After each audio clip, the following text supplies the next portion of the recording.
don't want to start the show because we've all been outside and it's beautiful out there for like one of the last days of 2025, right, Sue? So awesome. Yeah, it really is. It's, we won't have very many of these days left. I think the next few days, though, are going to be great. I still can't believe that I'm going to basically be wearing shorts in the deer stand in Howard It's supposed County. to be 75 tomorrow, is that what I saw? Yeah. Yes. Yeah. 75. I've got to get out What's and the date? Tomorrow's the 14th? Wow. The 14th of November, 2025. We have, what's today? Thursday? Today's Thursday. Mm-hmm. I can Today's confirm. Thursday. Would that mean, let me see if I can guess something correctly. I think I'm accurately going to predict this. 2 weeks from today would be Thanksgiving, right? Yes. See, you guys, now you made me second guess myself. No. Okay. Because I All right. ordered my turkey today. I encouraged my wife to order our turkey because we went to the Fresh Turkeys a few years ago. Is that what you did? Oh, of course. So I'm where'd the you told order you it to from? go to Yeah, Fresh you Turkey. probably are the one who said that. Yeah. I'm pretty sure you are. Yeah. You do the fresh turkey. I get it from Schnucks. Okay, I think she's going to And- try Whole Foods, mainly because the Reardon family likes to overpay for everything. Well, that's true. It is apparently. your Let me way. tell you right now. And if you brine it, it's really great. So Really? pick it up 2 days in advance, do some brining, and everybody will be happy. See, now I've had these discussions about brining over the years, and then there's a camp that says you don't need to brine. There's a camp that says you need to. So when you brine, describe the process. I'm a briner. Okay. I take the turkey and there's actually a salt mixture that goes on it. I believe there's a little bit of lemon zest in there Right.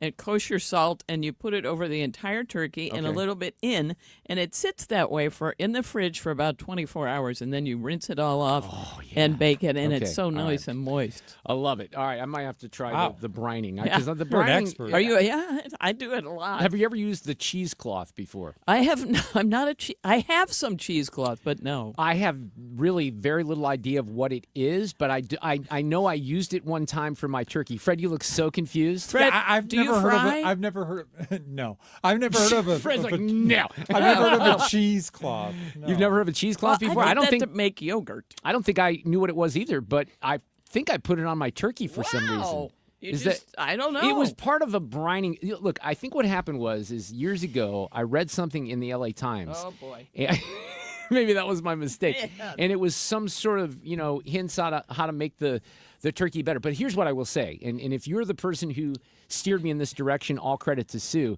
The fresh turkey makes a difference. It does. Yeah. It really does. as opposed to The frozen the that big you frozen defrost. one? Okay. Yes, and that's true of any meat, Yeah. Well, that would But- make sense, right? but turkey especially. Colonel Ripper, one of our loyal viewers on YouTube, says that he injects melted butter and or water into the breast of the turkey to keep Wow. it moist during baking. Oh, not a bad thought. Look at that. See, everybody's got their different. Yeah, they do. I'm not an We injector. do the thing where, like, for the first half hour, we put it like at 400 or something like that, and then we pop the temperature down to like 325 for a few yeah. hours. That sounds right. Right. Mm-hmm. I can't wait. I'm very much looking forward to Thanksgiving.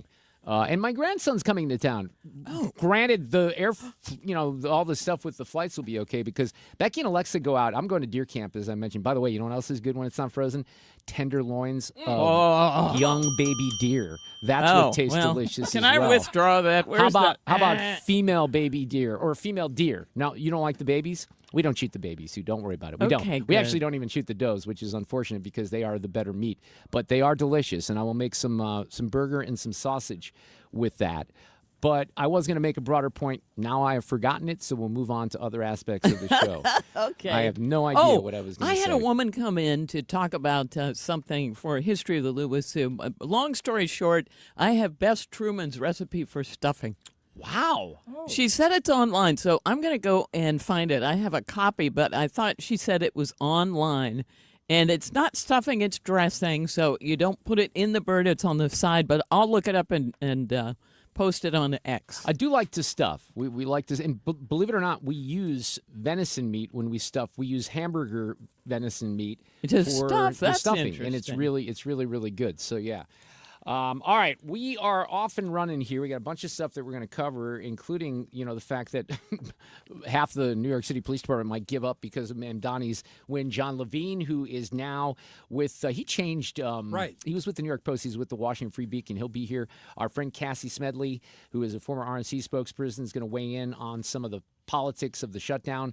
Charles Lipson this afternoon, Curtis Houck at Newsbusters. And let me kind of start with that on some stuff that's going on, because Curtis will be here in a couple hours, and this is a good time to do this in the monologue. I touched on this briefly yesterday. This has to do with media bias overseas. And when you listen to some of the details here, what you're going to recognize is this is exactly the same thing that happens here in newsrooms across the country. And certainly, you might say, Mark, how do you know that? Well, I know that it happened at NPR because a guy named Yuri Berliner wrote a big piece a couple years ago. And it's amazing how similar the stories I'm about to share with you are to that episode with NPR. And I guess I always encourage people who are on our side of the issues, and perhaps some people on the other side, when they talk with their family and friends, and please don't get into fights during Thanksgiving, but when the media comes up, you have to steer them. Say this: don't believe me. Read this piece by Yuri Berliner, right? Don't believe me. Read about the scandal at the BBC, and then you tell me what you think about bias in the media, because it's very similar. So the BBC and the Australian media, they're kind of in the same camp here, where they did some unfavorable edits with Trump's speech on January 6th. So here's what the BBC aired. We're going to walk down to the Capitol, and I'll be there with you, and we fight. We fight like hell. Fight like hell. Nothing peaceful about it. Right, here's the longer context. We're going to walk down to the Capitol,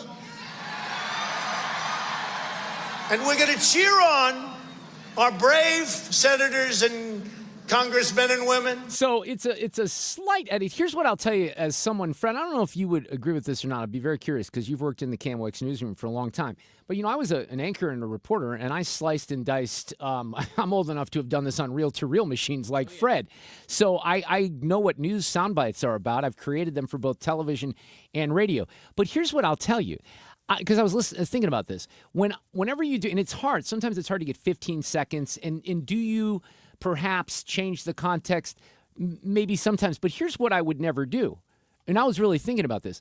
I wouldn't take the beginning of what someone said and then edit out a bunch of stuff in the middle and then put the rest of it on as one cut, because I do think that is misleading. Now, one of the things that I used to do as a radio reporter is you could paraphrase what they say. You could even take a break. You can say, here's what President Trump said, and then you take a break, you narrate what the story is, and then you have another soundbite. But they're making the case that they're doing it because everybody does edits. Well, everyone does do edits, but it's a nuanced it's very nuanced. But it gets worse than that. This thing is a lot worse than that. So listen to Mike Schellenberger, who wrote about this. I love Mike. He's one of those reformed liberals out there with Matt Taibbi and Sasha Stone and some of the others. So he put a tweet out, several on X, formerly Twitter, and he said, it's outrageous that President Donald Trump has threatened to sue the British Broadcasting Company, say many in the media. You have to admire the chutzpah, wrote one columnist. Donald Trump describing the BBC as, quote, corrupt while threatening to take legal action. The man is never known for his self-awareness, so it's safe to say the irony has almost certainly passed him by.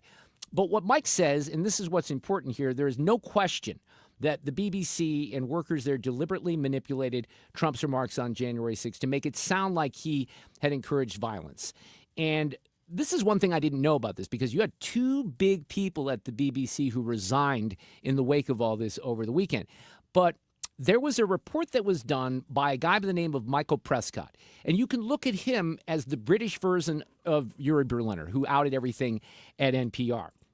So Mike Schellenberger said that Americans might think the story doesn't concern them because it's about a British media company. Few Americans listen to the BBC. Agreed. But the story is highly relevant. Agreed. To Americans because U.S. news media companies are guilty of manipulating their coverage of Trump, transgenderism, and race in nearly identical ways as the BBC. And given the BBC's long-standing reputation as one of the most credible news organizations in the world, think of the AP, credible. The least credible out there. It's disgusting. In every newspaper, radio station, and TV, they have to be members of the AP. They essentially are forced to be because they can't get content from around the country or the planet. But over the weekend, the BBC's CEO and its director general both stepped down. They both resigned. And Tim Stanley, who is at the Daily Telegraph, wrote, the future of the BBC is now in doubt because this report by Mr. Prescott as Mike Schellenberger wrote, should inspire reform-minded owners of U.S. news media companies to clean up their act. Mentions CNN and some of the things that they've done in the past, and then he gets back to some of the criticisms of what's in this report by the BBC because, or by the guy who was, looking into the BBC. Mike Schellenberger says readers of Public, which is his Substack, are aware that we've been critical of the BBC's fact-checking program, BBC Verify. One purpose of BBC Verify appears to be to label stories with which the BBC disagrees as, quote, misinformation, and thus as something that social media platforms should censor. Last year, BBC's Director General, Tim Davie, said disinformation, propaganda, and partial news is weakening our shared understanding of the world, undermining our trust in institutions and in our democratic process. And that was shortly after the BBC had buried a large package of investigative stories on the problems with giving children and adolescents puberty blockers and cross-sex hormones. Does that sound at all familiar, St. Louis? The BBC's first disinformation reporter, Mariana Spring, apologized in 2023 after she was caught lying on her resume. She's still there. She is the social media investigations senior correspondent. Prescott described, this is the guy who did the report, how the BBC Verify spreads misinformation. BBC audiences were being encouraged to believe Britain's major insurers were intentionally or unintentionally racist and charging high prices to both customers based on their ethnicity. The central claim implied causation, that being an ethnic minority resulted in you being charged more. But the reporting and the commentary did not consider other issues that can affect insurance charges. So basically, they misrepresented that story. And this goes on and on and on and on and on. Here's another one. There was a story about doctors causing serious harm to children, adolescents, and vulnerable adults. Readers of Public will recall in the spring of last year, we released the documents, the WPATH files, which a whistleblower had given us. This all ties in with Jamie Reed. In March of 24, there was widespread media coverage of leaked documents from WPATH, that's the World Professional Association of Transgender Health, which raised concerns about the quality of care given to gender-distressed children.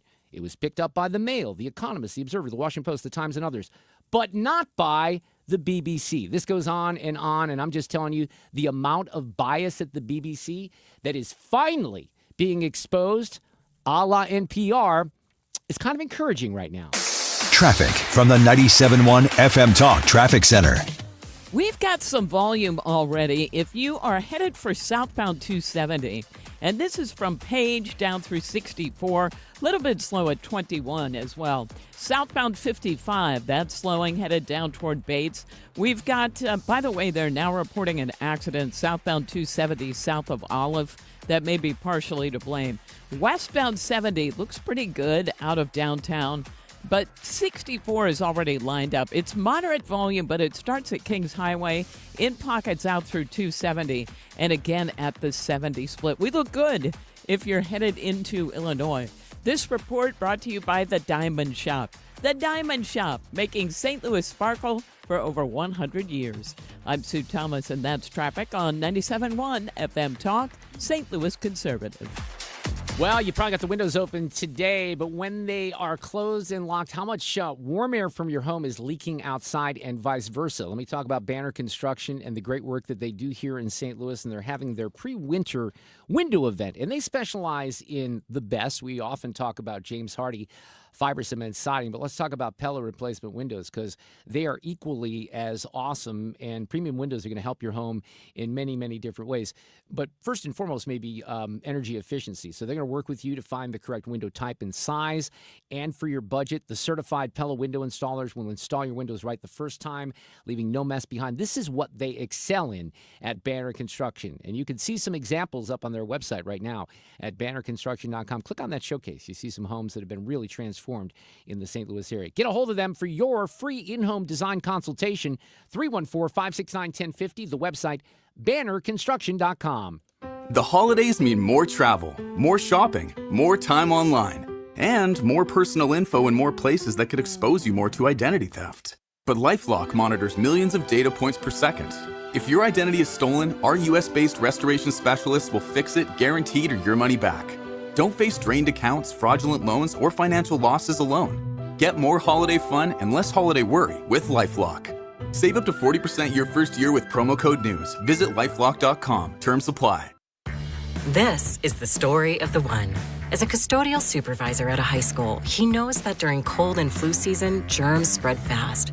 It's why he partners with Grainger to stay fully stocked on the products and supplies he needs, from tissues to disinfectants to floor scrubbers. All so that he can help students, staff, and teachers stay healthy and focused. Call 1-800-GRAINGER, click Grainger.com, or just stop by. Grainger, for the ones who get it done. We've been here 30 years, 30 Christmases in this house, and we have the traditions that most families have. That's Terry talking about her experience with Rhino Shield ceramic coating. We did Rhino Shield 14 years ago, and the house still looks the same as the first day. Rhino Shield really worked with me to help me get just the right nice soft yellow, and it's 14 years later, and it's the same color. The main reason Terry called Rhino Shield is because it's backed by its 25-year transferable warranty. It just sounded wonderful that we could have the house coated with Rhino Shield and not have to worry about it again for 25 years. Take it from Terry. Give Rhino Shield a call now for a free evaluation. 877-25-RHINO. 877-25-RHINO. Or visit 877-25rhino.com. There have been neighbors that have come by and said, "Did you just have your house painted?" Because they wanted to know who the contractor was. And I said, "No, it's actually Rhino Shield." 877-25rhino.com. Fast-paced, fact-based, and never boring. This is the Mark Reardon Show. You're not supposed to laugh when I said something off the air. So it said never boring. I'm like, I don't know about that. Maybe sometimes. Not often. You know, I mentioned I'm going to Howard County to attempt to shoot a deer. I've not been very good at that lately. My wife and daughter are going to Denver. My wife's cousin lives out there. She does not have a lot of family. My wife's parents are both passed away. She had no siblings. She's very close with this cousin, but the cousin is bat blank crazy politically. Oh. So Becky, who's become actually more interested in politics in the last year, she watches like Gutfeld every night. Wow. I have to turn. I can't do politics at night. Right, I get it. Although I did watch Abby Phillips last night because I wanted to see if Jennings was on, and he wasn't. And I can't imagine. I mean, that segment is awful without Jennings. Oh, I Awful. bet. It was horrible. But anyway, so my wife's cousin, super uber liberal. One time she's at my house when Alexa was just born, and her daughter, who's now 15 or 16, was there. And I said, look, because of all my movie connections, I said, I got every Disney movie if she wants to watch your movie. Alexa was an infant. Oh, those Disney movies, that's an abomination. Why? Because of the princess stuff and everything. Oh. And we love Becky's cousin, but Wow, she's something. I'm telling you. John Levine is here, Washington Free Beacon reporter. We're going to talk about how police officers in New York City are probably filling out their retirement paperwork or resigning right now. John, how are you? Welcome back to 97.1 FM Talk in St. Louis.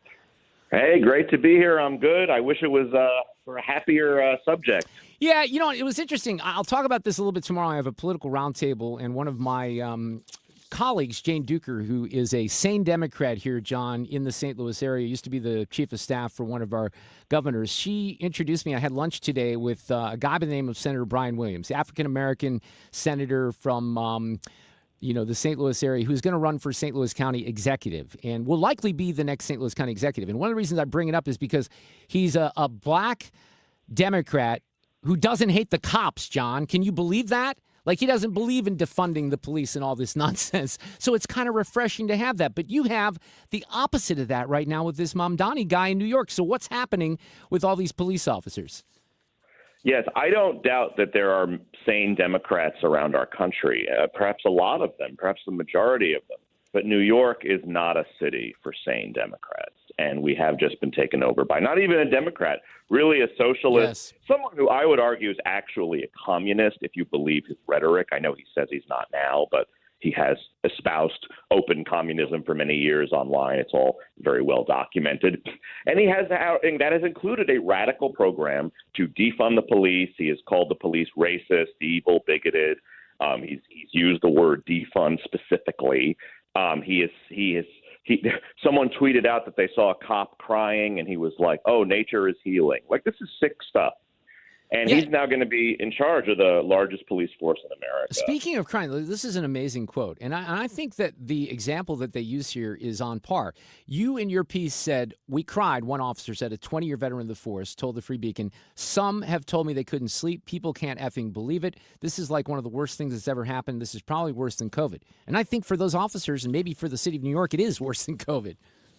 Yeah, I mean, look, that officer actually, I didn't mention this in his piece, but I'll mention it to you. He specifically noted to me that he did not cry, but he was aware of crying that took place on the force. And look, people don't realize this is a stressful job. Every single day, you're asked to put your life on the line. And parts of New York are that can take you to places. And these guys go out there every single day, and their only job is to keep us safe. And it's very, very stressful, and it's very high pressure. And if you, and everyone has a body camera, and there's all these review boards, and if you can make a decision in 0.2 seconds that will be analyzed for a year afterwards and potentially ruin your life if you don't make the right decision. So it's already a high pressure job. And when you have, a guy like Mamdani, who's now going to essentially be the boss of the police department, he's the top dog who has supreme oversight over them, who openly hates them and can say how much he hates them and wants them dismantled. I just don't. Yeah, I can see some people were very affected by that. And by the way, you should see my Twitter right now, my X right now. All these pinko leftists mocking them and saying how happy they are that the cops are crying. It's just sick. That is sick. But, this could be – it's already a crisis. We have a situation here in St. Louis where we still have hundreds of positions that need to be filled. That is my understanding is the situation in New York City. So you combine that with a bunch of people talking to you, and let's face it, if someone thinks they can move, you even reported, John, that ICE and other departments are reaching out to people. That completely makes sense, right? Departments all over the country are reaching out to NYPD guys now. And my person told me he's aware of hundreds of people who are preparing to give in a pink slip. And now there's like 34,000 cops in the NYPD, but down from a high of 40,000. And Mamdani has not promised to hire any new police officers. Cuomo and Sliwa were talking about adding thousands more. He won't promise to add any more. So when you combine the people leaving because of him on top of just normal attrition that occurs from retirements, you're looking at a completely hollowed out police. And he's talked about this thing called the Department of Community Safety, which is going to be basically a squad of social workers, which he'll send to domestic violence and many other functions that he doesn't believe the NYPD should be going to. And if you read his platform, he says this will be funded with $600 million in transfers from other agencies. But obviously, he doesn't specify what those agencies are, and it doesn't take a genius to realize that, this is going to be the NYPD. This is the defund. Explain who Jumaane Williams is, because you mentioned his name. And Jumaane Williams. Yeah, I'm sorry, I mispronounced it, but he's got a pretty important role, doesn't he? Jumaane Williams is well, actually, he doesn't have an important role. It's actually funny. He has a job called the public advocate in New York City, which sort of is there's a whole school of thought to believe that this is not a job that should even exist. And but this is his job, and it's sort of to act as a broad city ombudsman. And in that capacity, he also has a role on the civilian complaint review board, that is an advisory board for police misconduct. So if a cop, if something goes wrong, the board looks at it and makes a recommendation on discipline. But the final authority for discipline is with the police commissioner. And what Mamdani wants to do is give final authority to this civilian complaint review board, which, some of them, of which Jumaane is a member, and some of the people on this board are sweet people. Maybe you're like your local dentist or doctor, but they're not police officials. They're community activist types, and they have no idea what's going on out there. And if they rule the wrong way, you could be going to jail. You could be getting brought up on charges. Your career could be over. They got rid of qualified immunity in New York City. I don't know if your people know that. So cops have never been more exposed never been more exposed than they are now. And Jumaane Williams, I will add, is a radical socialist who hates the cops. Yeah, and, go figure. Where he stands is also very well documented. Now, John, is there a prevailing feeling that Jessica Tisch, who is the current police commissioner, that she'll resign? Well, here's the thing.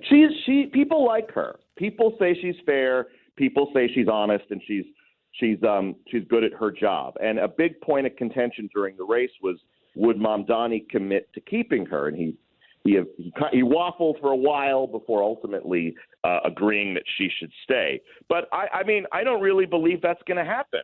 I think that, in the first few months, when the rubber hits the road, his people are going to be like, get rid of her. Yeah. And he will. And I don't know that she'll even agree to stay. She's got to agree to stay with him.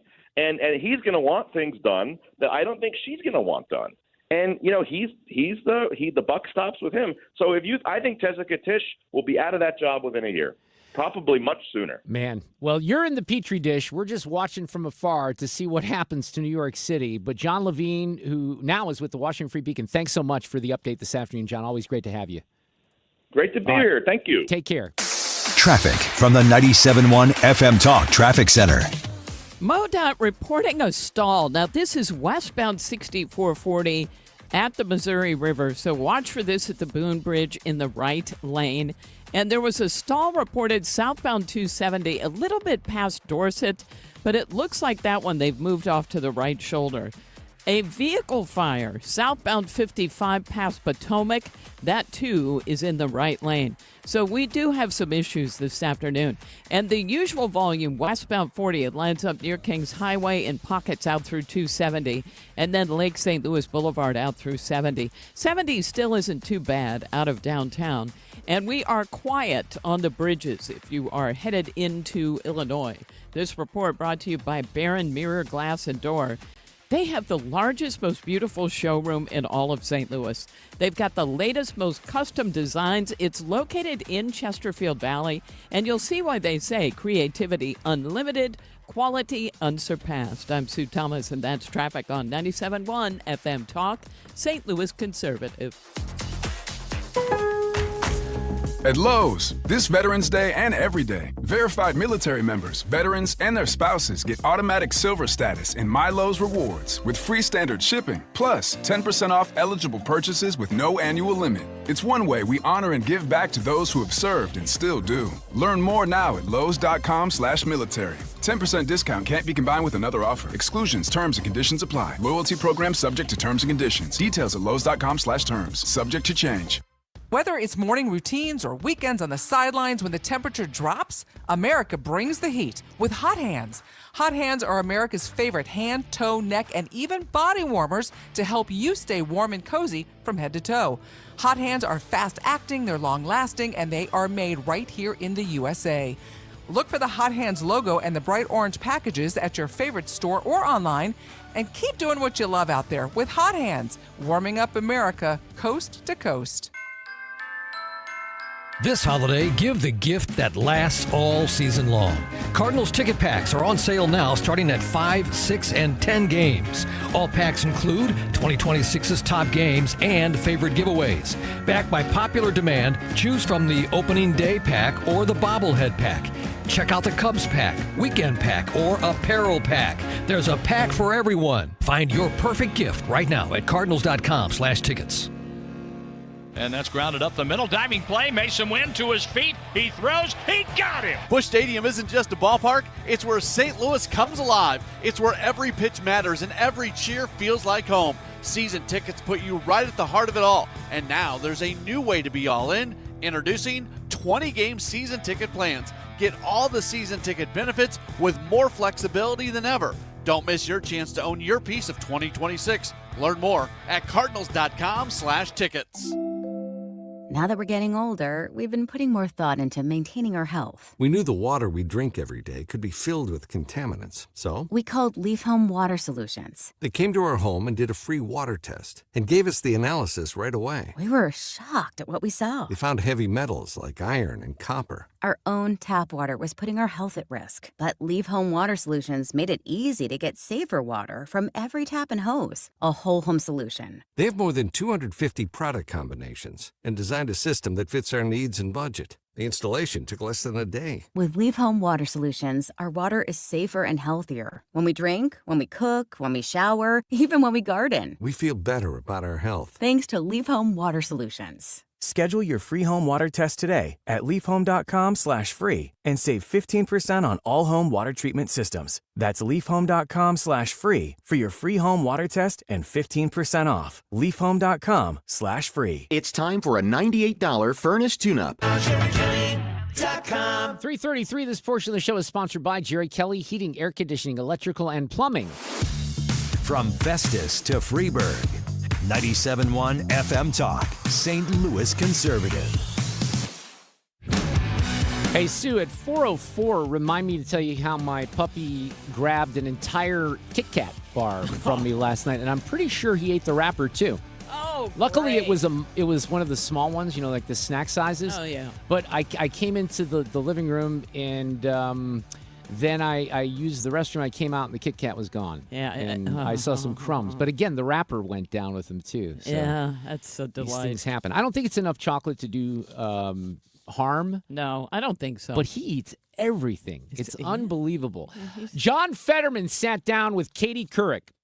What a mistake that was. I'll play some of that audio a little later, but here's Fetterman, the Democrat in the Senate, maybe the only one making sense on some of the shutdown stuff. I'm not changing the party, but it's like if a Democrat's not allowed to say, hey, it's wrong, it's always wrong to shut our government down. I think that's pretty reasonable because that used to be our official position on it. I highlighted this on Monday, but it would really be worth your time, and I linked to it on my X, formerly Twitter. The piece that he, it's not really something he wrote. It's in his book, but they included an excerpt from John Fetterman's new book in the Free Press on Monday. And I read some of that, remember, Sue? And it was talking about the mental illness, and it's incredible.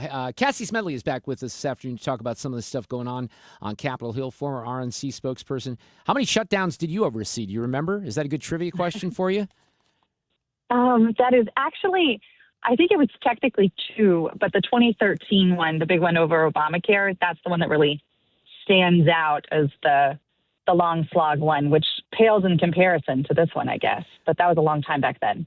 So I'm always wrong about these things. I've advised listeners, if I pick a team to win on a particular given weekend, you're likely to cash a ticket if you wager in the complete opposite direction. I did not think that this shutdown was going to last as long. And mainly I didn't think it was because I didn't see any leverage for the Democrats.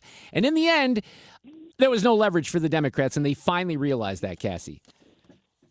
Yes. In fact, in 2013, when we were taking our last grand stand against Obamacare before it was implemented, and Ted Cruz was really the one leading the charge on this at the time, it was the same kind of thing. We were in the minority. We had the majority in the House, but we had the minority in the Senate, and we didn't have the White House. So you didn't have any real leverage because ultimately you needed the White House and a bunch of Democrats to agree with you or work with you, and they weren't going to repeal their signature piece of legislation, Obamacare. And so we kept trying things, but at some point you're sort of sputtering and you're just trying to save face. And admittedly, that's what the Democrats were faced with. And when you see these reports that the Gang of Eight, that it ended up, the 8 Democrats that voted to end the shutdown, they came to Schumer on, I think, week 2. Right and said, away. Okay, we're ready to play ball. Right off the bat, yeah. And he said, no, you need to hold the line. That's insane. And the fact that we've gone through all the hurt and the pain and anxiety, whether it's SNAP benefits and not knowing where your next meal is coming from, if you're a federal worker or an air traffic controller who had to moonlight as an Uber driver to make ends meet, is insane that none of this had to be, that it was purely political, and Republicans, Republican candidates, Republican campaign people need to hang that around Democrats' necks. Yeah. Sorry for the imagery. No, that's okay. But look, it's not like it's a theory that it was political. It is confirmed. That is exactly what happened, and it's shameful in this situation. And by the way, and you know this, if the situation was reversed and the Republicans did this, they'd be still running front page stories at the New York Times about how evil the Republicans are for doing this simply for politics. Exactly. And in fact, no, instead you're exactly right. But what happened in this case is that you had the New York Times running cover for the Democrats by just not covering the shutdown until it was really the moment of the SNAP payments and then the airport flight reductions that forced the coverage. Because for so long, and I think why the shutdown was able to go on for a while, is it was just sort of the ghost shutdown. People weren't really aware that it was happening because it literally was not being covered in the legacy media. They were running cover for the Democrats until they were like, come on, guys, like we can't hide this anymore. No, I think you're right about that. Yeah, and look, I was even surprised, and I played a little of the audio. I think Kristen Welker was one of them, even somebody on MSNBC, believe it or not. But there were some media members that I think finally sat back and said, well, we can't really lie about this anymore. It is the Democrats that are shutting down the government, and they called them out a couple of times. But it was finally because, and I think it was the pressure on SNAP, and it was saying you can't just keep saying, well, judges need to overturn this, and the polls were shifting as well. People were starting to see what was happening as well. And I heard you talking about Senator Fetterman, who, by the way, my prayers are with him. Did you hear that he is seemingly fainted and he's in the hospital getting looked at? Oh, yes, I did not know that. I missed that. Reporting fake news. Okay. This just happened, I think, this afternoon. I thought, I don't think it was AI. I think it was real that I was seeing. Oh, yeah, no, this was from a few hours ago, and I was involved in a lunch today, so I missed it, but thank you for bringing that. It says minor injuries after a fall related to heart issues, so yeah, we hope he's okay. Yeah, so apparently his observation, the staff says that abundance of caution, they're getting his medication sorted out. But here's somebody who's had so much political courage, not just to vote to keep the government open, but also to talk about it very openly and to say we should not be doing this. And I do wish that more people felt comfortable doing that. And I hope, to be very blunt about it, if the tables were turned and Republicans are trying to pull this in the future, that we would have our own people who would say, no, let's be better than this, because it hurts so many people and it costs the government and taxpayers so much money. Shutdowns are very expensive because of all the extraneous things you have to do in order to just maintain a baseline of functioning. So it's just a lose-lose scenario. But I think politically speaking, that the Democrats are now having to take it on the chin a little bit, that Schumer's having, I love just seeing him having to squirm a little bit. I think that's Republicans something that we should really push in the midterms. But Republicans also, now that we're back to work, need to start putting those points on the board again, because it's been a minute since we've had positive headlines about. And I agree with you. Some listeners have brought this up to me, and you're a communications person. So let me ask you this, because I had a lot of listeners, maybe not a lot, but I had several who reached out with similar themes that the Republicans are terrible at messaging some of this stuff. So even with the big, beautiful bill, they finally changed the name of it, probably too late, because they gave, the Democrats an opportunity just to mock the name, but it didn't focus on really what was at stake, which was everyone's taxes would have gone up, right? And even on this healthcare stuff, I think they always screwed up the messaging with going back to the Obamacare days. But it just seems like sometimes, and let's face it, the media, inability to get fair treatment is part of this, Cassie. I would admit that. But it does seem sometimes they can't get the right messaging on the board so people will understand some of this stuff. Right. I do think, funny enough to that point, during the shutdown, Republicans did an unusually good job of being united and on message. And we need to carry that, whatever communication they were doing, so that everybody was singing from the same song sheet, carry that through for the issues of real importance. Because to your point on the big, beautiful bill, when you look at the polling of what the individual things in it, even including the fixes, I would say, to Medicaid, that actually polls really well. Getting rid of waste, fraud, and abuse, making sure your taxes don't go up, avoiding that huge tax increase, no taxes on tip, all those individual things poll really well. But when you say big, beautiful bill, it polls poorly. Right. So they need to get back. I've heard that President Trump is possibly going to do kind of a barnstorming tour across the country, which is really good because, of course, we've had a lot of foreign affairs news lately, but to get back to domestic news, and he should go out and tout it, but tout the individual things that we know are important to people and that people are glad to see. So I think he'll get back to it. But of course, we had 42 days of distraction with this shutdown. Speaking of important things, let's close with something very important to you and I, and that's the fact that the Kansas City Chiefs are not looking real good, right? And they have to go to Denver on Sunday afternoon. The Broncos are 8-2, Cassie. Are we a little concerned? Because I am. I can't believe it. I know. My very best friend lives in Denver now, and she can't even believe it. She goes, "We're having an incredible season. I love that because they have season tickets." She said, "Oh, I can't wait to have the Chiefs here." And I said, "Oh, I'm so afraid for what's going to happen." But you know what? I do think that the Buffalo Bills game notwithstanding, which they're such a good team as well, that they are finding their footing. I think they'll be ready again, but it is tough. Here's to what I'll see tell this you. Sort of 50-50 Here's the key. Season. The key Yeah. to Sunday, Andy Reid coming off the bye. Andy Reid has an Mm-hmm. incredible record coming off the bye. And as good as Denver is, and they have to play, in Denver, I'm going to give the Chiefs the edge here this weekend. Cassie, always great to have you on. I appreciate it. Thanks, All right, Mark. I'll take take care. that bet. All right, see you. Thank you. Traffic from the 97.1 FM Talk Traffic Center. If you are on westbound 6440, watch out for a stall. It's out at the Boone Bridge. They've got the right lane blocked and traffic is stacked up behind it. Now, 6440 in general is slowing Kings Highway in pockets out through 170, a little bit at Lindbergh. And again, out from Lake St. Louis Boulevard to the 70 split. 70, some moderate volume Jennings Station Road past the airport, K, and at Wentzville. Southbound 270, still slow pockets there. This is from Page down through 64. Northbound slowing at Ladue Road. At 55, there was that incident. It was a vehicle fire near Potomac, and that's created some slow-moving traffic behind that. Then you get a break, and we've got some more volume down at Bates. If you're headed into Illinois, there's some volume on eastbound 40, but it looks fine on the bridge itself. This report brought to you by Lakeside Renovation and Design. They've been St. Louis's trusted choice for transforming homes inside and out for 25 years. They do indoor spaces, outdoor spaces, and give you quality craftsmanship and lifetime warranties. Visit lakesiderd.com to start your project today. I'm Sue Thomas, and that's traffic on 97.1 FM Talk, St. Louis Conservative. Some big news just broke that will affect fans of St. Louis City, the soccer team. Pretty significant details just around the corner. Hey, it's Mark Cox. Let's support our first responders. Inter Responder Rescue's ATF raffle. Prizes include top shelf bourbon, a lit cigar lounge VIP night, and a CZ P10 pistol from the range. Text responder to 33100 to enter today. The ACA Marketplace has announced significant increases on their monthly premiums for 2026, with deductibles over $10,000. You can enroll with Greg Hammond's Freedom of Choice plans now. You don't have to wait. One of their plans lets you use any doctor, has zero outpatient deductibles, and it's 30 to 60% lower costs than most Obamacare plans.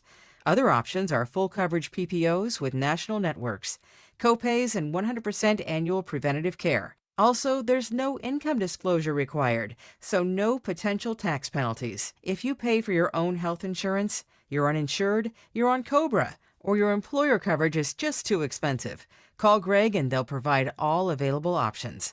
Call 314-794-7784. That's 314-794-7784. Or go to greghammonds.com. That's greghammonds.com. He can custom design a plan managed and chosen by you, not the government. All righty, we're getting ready to come into winter here where we're going to be using our furnaces. A lot of you are getting prices now, or you're getting your furnaces checked and you're being told that you have an issue with your furnace and you need a new furnace. So if that is the case and you want a very simple common sense approach to picking a furnace, if that's the case, I'd appreciate you calling and giving me a chance to meet with you and discuss your options. So call me. It's one easy number in Missouri and Illinois. Just one number. Missouri and Illinois. It's 314-293-2600. That's Bart Inman, 314-293-2600, or on the web is bartinman.com. Now there's Bart with a B, Inman with an I.com. God bless. If you're considering an annuity as part of your retirement plan, we need to talk. Hi, I'm Bob Stockdale, Senior Vice President Investments with the ClearPath Wealth Management Group at Stifel and host of On the Money Saturday mornings at 11 on 97.1 FM Talk. Annuities can be a useful tool for some retirement investors, but not all annuities are created equal. Every week, we meet clients who own complex annuities that don't suit their needs and, in some cases, actively undermine their retirement plan. Before you purchase an annuity, get a second opinion from the ClearPath Wealth Management Group at Stifel. Requesting a consultation is free of charge. To request a free consultation, contact us at clearpathinvesting.com. That's clearpathinvesting.com, or call us at 636-695-2650. That's clearpathinvesting.com or 636-695-2650. Stifel Nicholas and Company Incorporated, member NYSE and SIPC. Sponsored by Progressive. We make the claims process easy so you can get back on the road in no time. It's why over 43 million drivers trust Progressive. See for yourself at progressive.com. You're listening to The Mark Reardon Show on 97.1 FM Talk, St. Louis Conservative.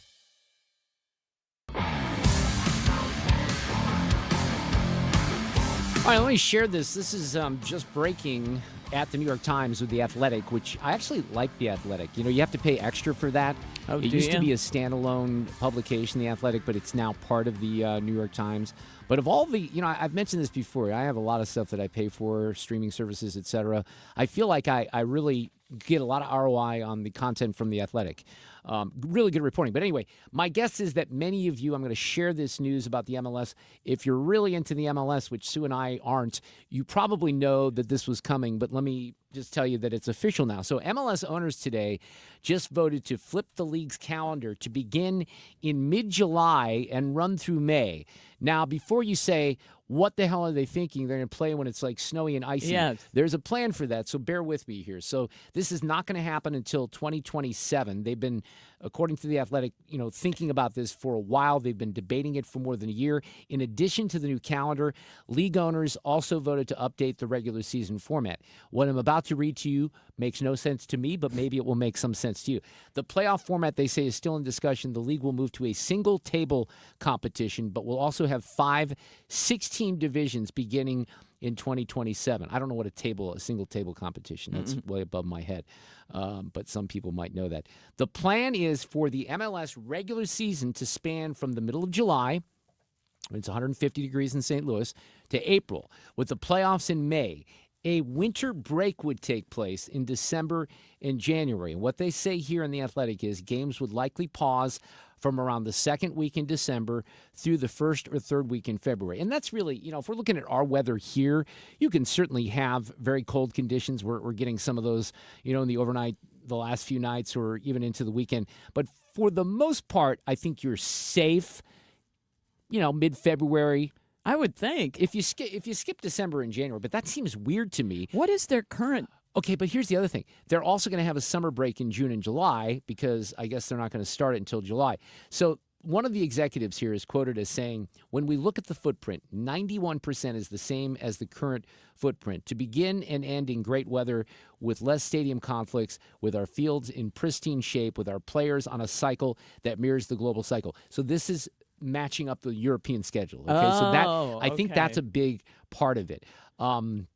They say that as it relates to big international events and schedule, it will make our fan experience and our player performance and our overall player quality that much better. That's the large driver of it. And having our playoffs, having our end of season in April, leading into our playoffs in May, completely uninterrupted by any FIFA window or event, will also be massively popular and, again, add a lot to the quality and drama of our league. And if you think about it, May is one of those months where, you know, football has clearly ended. Right. It's baseball is still, you know, getting off the ground. May seems like a pretty good window where you wouldn't have a lot of competition for the media. The league will also stage a sprint season, likely to be 14 games from mid-February through May in 2027, ahead of the calendar flip. So in other words, this will not take place until the summer of 2027, but in the winter and spring of 27, before it kicks in. Does that make sense? That would be 14 months from now. Oh, I They're see. going to do a lot of games from mid-February through May, so they can basically get ahead of the flip, if that makes sense Well, at that all. makes sense. Yeah.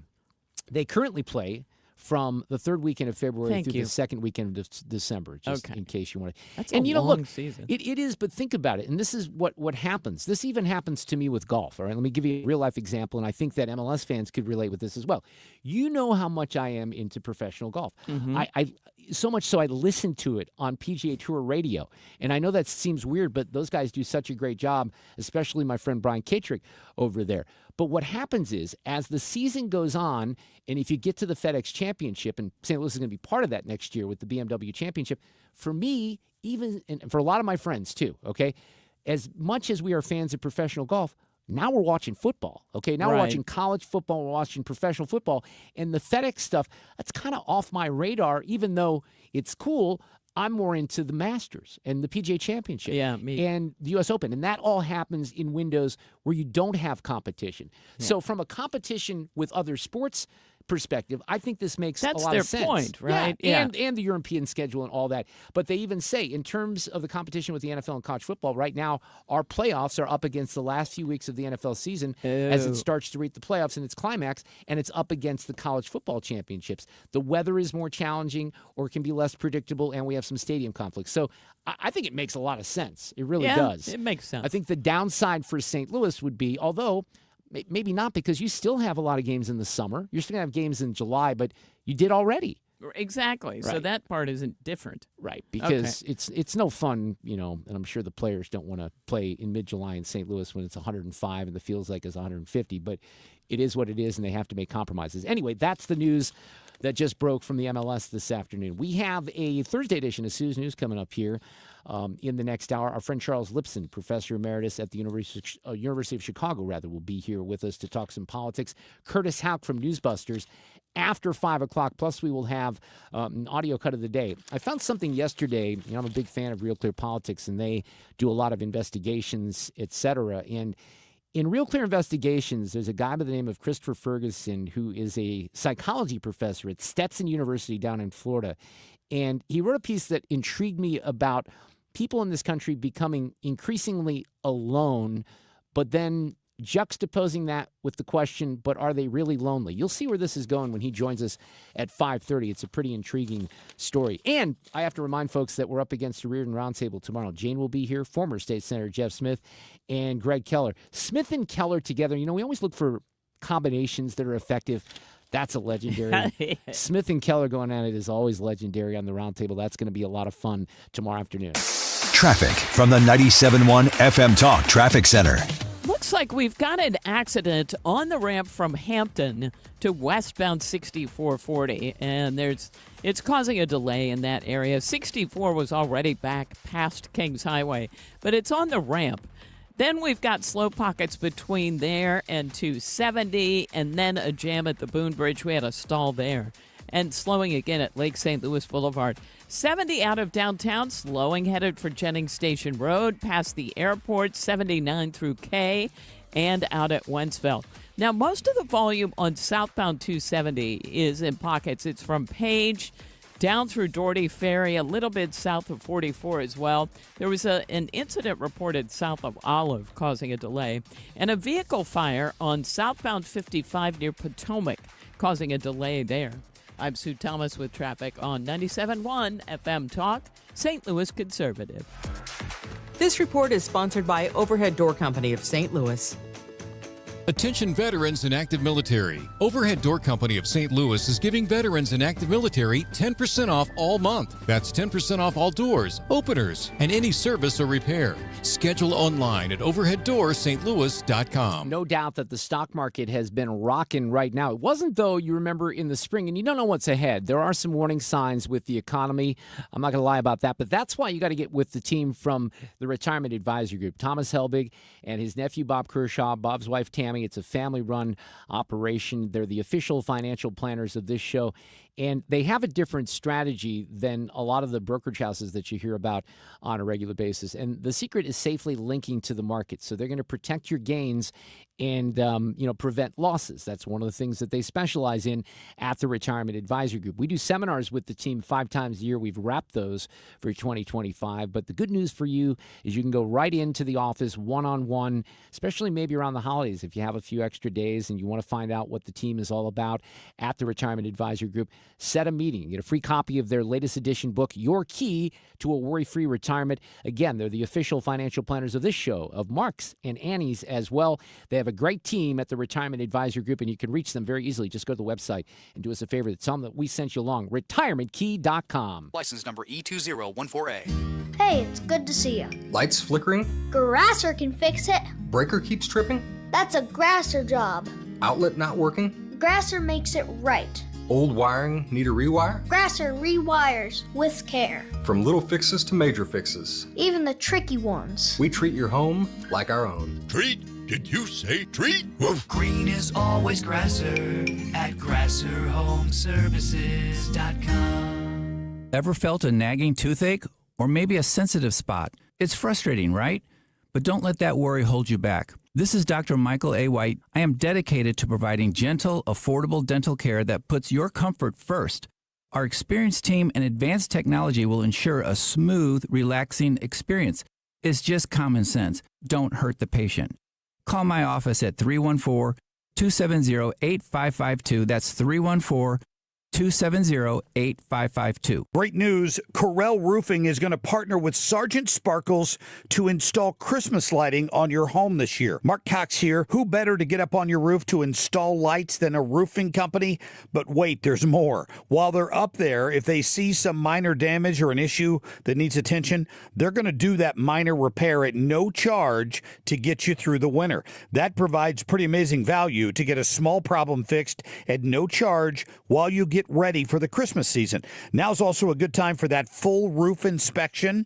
If you didn't get around to getting your roof inspected after the storms earlier this year, this is the time to schedule that. Even if the weather's too cold to have the roof replaced, you will be first on the list when warmer weather comes around in early spring. Call Curtis at Corel Roofing. Schedule your Christmas light installation and your roof inspection right now. That's 314-222-9529 or CorelRoofingCo.com. KFTK FM Florissant from the Kaufman Townsley St. Louis's Injury Lawyers Studio. Call 314-500-5000. That's 314-500-5000. All on the free Odyssey app.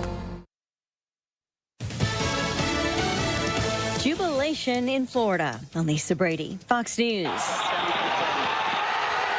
Cheers after Blue Origin's successful launch of its new rocket on a NASA mission, sending 2 satellites to orbit Mars, and the rocket boosters landing minutes later on a platform in the ocean. A huge feat of engineering and certainly a big victory for the company that hopes that this heavy lift rocket, the New Glenn rocket, named after American space legend John Glenn, that it becomes a workhorse for the space industry and launching these deep space missions. Fox's Jonathan Seri. The BBC apologizes to President Trump over a misleading edit of his speech before the Capitol riot on January 6th, 2021. A lawyer for the president had sent a letter demanding an apology, setting a Friday deadline, and threatening a $1 billion defamation lawsuit. The BBC now says its chair sent a personal letter to the White House, and they've issued a retraction saying the edit gave the mistaken impression that the president made a direct call for violent action. 2 top network executives had already stepped down. A House Democrat is referred to the Justice Department. 2 sources confirmed to Fox News a top federal housing official has recommended an investigation into Congressman Eric Swalwell over claims of bank and mortgage fraud. The allegation towards the California Democrat is over a Washington, D.C. home, claiming he may have made misleading or false statements in loan documents. Fox's Ryan Schmelz. At this point, Swalwell is not charged with anything, but in a social media post mentions other Trump critics who have been and says he refuses to live in fear. A spokesperson says Pennsylvania Senator John Fetterman is doing well under observation at the hospital after a fall near his home during a morning walk when he got lightheaded. He suffered minor injuries after hitting his face. America is listening to Fox News. eBay has reinvented vehicle buying. From click to curb, everything's covered. Ever try to buy a car online and end up in a parking lot with a stranger and some blind trust? That era is over. Now with Secure Purchase, eBay isn't just where you find your car. It's where you buy it, start to finish. Title, financing, registration, delivery, it's all built in. This is the modern way to buy your next ride on eBay. eBay. Things people love. Secure Purchase is powered by Caramel Dealer Services, LLC, an eBay subsidiary. The holidays mean more travel, more shopping, more time online, and more personal info in more places that could expose you more to identity theft. But LifeLock monitors millions of data points per second. If your identity is stolen, our US-based restoration specialists will fix it, guaranteed, or your money back. Don't face drained accounts, fraudulent loans, or financial losses alone. Get more holiday fun and less holiday worry with LifeLock. Save up to 40% your first year with promo code NEWS. Visit lifelock.com. Terms apply. Air Comfort Service, heating, cooling, and insulation, weather. No complaints about our temperatures for this time of year. Partly sunny skies as we go through our Thursday afternoon. We'll peak out at about 65, and we don't drop very quickly for evening plans or overnight. Partly cloudy, 52 for the overnight low. Friday, mostly sunny and wonderful, 75. Only 60 for the low Friday night. Saturday, a high of 78. This is 97.1 FM Talk. Chief Meteorologist Dave Murray. This hour of the Mark Reardon Show is sponsored by Gamma Tree Experts. Your trees deserve the best care. Call Gamma Tree Experts.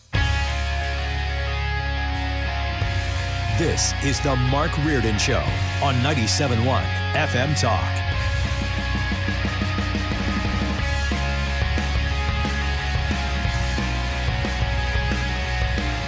Well, we are going to take you into the weekend tomorrow with the Reardon Roundtable. We got a great panel. Jane will be here, former State Senator Jeff Smith, Greg Keller, GOP consultant, all on the panel. We'll get some recommendations on some streaming from Paul Hall. I'm wondering if he's going to have seen the, this was released yesterday on Netflix, so I think I told you about this off the air. There's a new Eddie Murphy documentary. Yes, I'm interested. You know, I still haven't watched the John Candy doc. I haven't either. It's like on the top of my list, and it's in my, you know, saved stuff. Yeah, exactly. But every time I think about Press and Go, I just kind of want to, you know, do it on my own and make sure I can watch the whole thing. But we'll get Paul with some recommendations. I really like this Death by Lightning show, which is about James Garfield. I mean, it's a part of American history that is literally never discussed, right? And I mentioned this the other day. It just started on Netflix. Michael Shannon plays President Garfield, and this all starts in 1880. And I've done a little reading on this. You know, they match up the history pretty well, but it's at the GOP convention when Garfield was stumping for somebody else, and he wasn't a candidate. But they went to 36 ballots before they picked a candidate. And Garfield had given this rousing speech, which I kind of think historians agree now. He kind of knew what he was doing a little bit. I'm not saying that he thought he would be the nominee, but he was trying to make, you know, that a moment for himself. So then it's the story of Charles Guiteau, who was a dude that helped Garfield become president. He was like a political gadfly type guy, and he always wanted to be involved, and he thought he was friends. He would tell people he was friends with all these politicians, and he really wasn't, and he shot Garfield, you know, and it's that story. So the other thing I liked about that show is it's only 4 episodes, which, you know, you can get in and out. You don't have to worry about 8 or 9 episodes, but we'll maybe talk a little bit about that and some of the other things that are new on the streaming platforms tomorrow. Kusamana will be here. We'll take you into the weekend with some football previews. And Fred, did you hear me talking about MLS? No. What just happened? No. They just flipped the calendar. Yeah, to match all the other the European leagues. leagues, right. That makes sense. I guess they did that earlier today. All right, a couple things here before we get to Sue's news that I wanted to share. This is just one of those things that makes me jealous more than maybe anything, but it's an incredible story. Your kids, Fred, they're kind of, are they or are they not in the tech world? Well, Shane. He codes, doesn't he? Oh, yeah. Yeah, right. He's like a coder. That's his main job. Right. Is he worth like $29 billion yet? He's my retirement plan. I know he probably is, right? I hear that. So, but listen to this. So there's this thing called Cursor, which was founded by 4 kids who are now in their mid-20s at MIT. And what it is it makes an AI coding tool that engineers apparently love. They've raised $2.3 billion at a $29.3 billion valuation. That is 12 times the value that this company had in January of this year. 12th time. Yeah, which is amazing, right? So Google has, expressed interest, NVIDIA as well. So I guess it's founded by these four guys. The company makes an AI tool that learns a developer's coding style to help autocomplete, edit, and review lines of code, according to software engineers. The tool, launched in 2023, I guess it's got a cult following. Something tells me your son would probably be aware of Cursor and what it does. And it allows, George Rosenthal from ThrottleNet would be all over this too.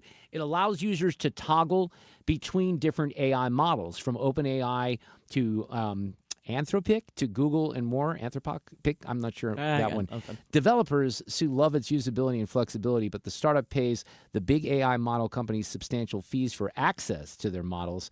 So that's one aspect. But they just rolled out something called Composer. And they say in the Wall Street Journal that could eventually become an opportunity for the company to reduce its dependency on the third-party models, and that could be even worth more money. So it's kind of crazy. Good for them. Yeah, I know, right? Well, it's like the Facebook story to a certain extent. This might be a little bit more than that, certainly at the beginning. And then I just love this story because I don't understand it, and I love people that do stuff that we don't understand. And hopefully I'm not stealing anything from Sue's News, because this sounds like it fits in Sue's News. This guy's name is Oscar Delaite. How would you pronounce this? Delaite. He's French. Delaite? Yeah, I missed it. Went too fast for me. Usually I write that down. Oscar Delaite. Yes. 19 years old. He's an engineering student in France. And he is best known for one great accomplishment right now. He has performed a bicycle maneuver longer and farther than anyone ever on this planet Earth has ever done. What? For 6.5 hours and 93 miles, specifically 150.4 kilometers or 93.45 miles, over 6 hours and 31 minutes, completed in September. He did, do you know what it was? A wheelie? A wheelie. Oh, Wow. that's outrageous. He did a non-stop wheelie, and he smashed the record. For 93 miles? Now, here's what I love about the person who did this column. I like Jason Gay. I'm a fan. Jason Gay is kind of a sports guy at the Wall Street Journal. And I remember, like, the last time I probably did a real wheelie was when I was, 8 years old or something like that. I had friends that I used to ride road bikes with, and they were pretty good with wheelies, but I never wanted to, crack my head. But Jason Gay said, popping a bike wheelie may be a rite of childhood, but not everyone is successful, and no one's been as successful as this guy. 93 I'm still trying to process It sounds that. like a unicycle, just riding a unicycle for 93 miles. Jason says, think about it. In human history, 12 people have walked on the moon. Just 230 have won the Nobel Prize in physics. Only one person has done a single wheelie for 6.5 hours. And they say he put some comparisons in here. Like, he could have watched The Godfather and The Godfather 2 back to back. He could have flown from Paris to Cairo. Now, this was on an indoor track, okay? So what he did was he did 752 unbroken laps. Ridiculous. Shattering the previous record by 70 kilometers. That's 43.5 miles. And then he collapsed to the ground exhausted and very sore, they say, in one particular area, as you might expect. And then Jason Gay says he had to track this guy down. And what's the question? Why? Why, right? Yeah. Well, he says it was fun. Was right? it? And he says that he started doing it when he was a kid, and he kept doing it, and he just decided, I guess he's done this before. He had the longest one-handed wheelie set in 2024, so this is his thing, doing wheelies on bikes. Was there a previous record? Of this particular thing? There was? Yeah, there was, because he smashed it by 70 kilometers. I was going to say, well, I guess if you get out there and you get going, you figure, let's keep going so nobody can touch it. But that's a long time. That is insane. I mean, I bike 30 miles and I'm like, woo, I'm great. I mean, the and question, I got both tires on the ground. They didn't address this in here, but I can tell you what I think the answer is, what would you do? Like, if you're watching the Tour de France, they don't often put the cameras on this, but they have little breaks on the Tour de France. And that's where the peloton will pull over and they will relieve themselves. And in this particular situation, I didn't know that. Well, yes, and there's kind of an agreement with the peloton. But here's the thing: if you're in competition for a particular, stretch, or you're trying to get King of the Mountains or whatever, well, I'll just say it this way: are they just not stopping? Yeah, they're not stopping, right? And there is at least one very publicized YouTube of a very, very popular European cyclist who may have done more than number one when he was racing.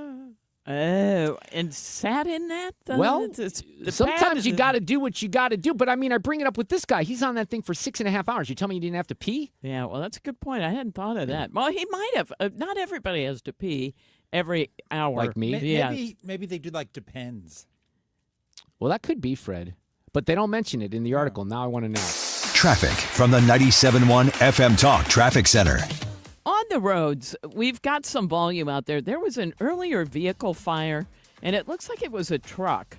Southbound 55 near Potomac. It's off on the right side, on the right shoulder, but it looks like whatever they sprayed to put it out is partially in the right lane. So there's a little bit of a delay there. And 6440 westbound, still lined up approaching Kings Highway out through McCausland, Lindbergh through 270. Again at the Boone Bridge and in pockets from there on out through the 70 split. 70 is moderate volume in pockets on out. It's not bad. Southbound 170 is lined up approaching Del Mar down through 64. They cleared that accident on the ramp from Hampton to westbound 40. If you're headed into Illinois, we look good on the bridges downtown. In fact, we look pretty good through there. I'm Sue Thomas with traffic on 97.1 FM Talk, St. Louis Conservative. This report is sponsored by McKelvey Homes.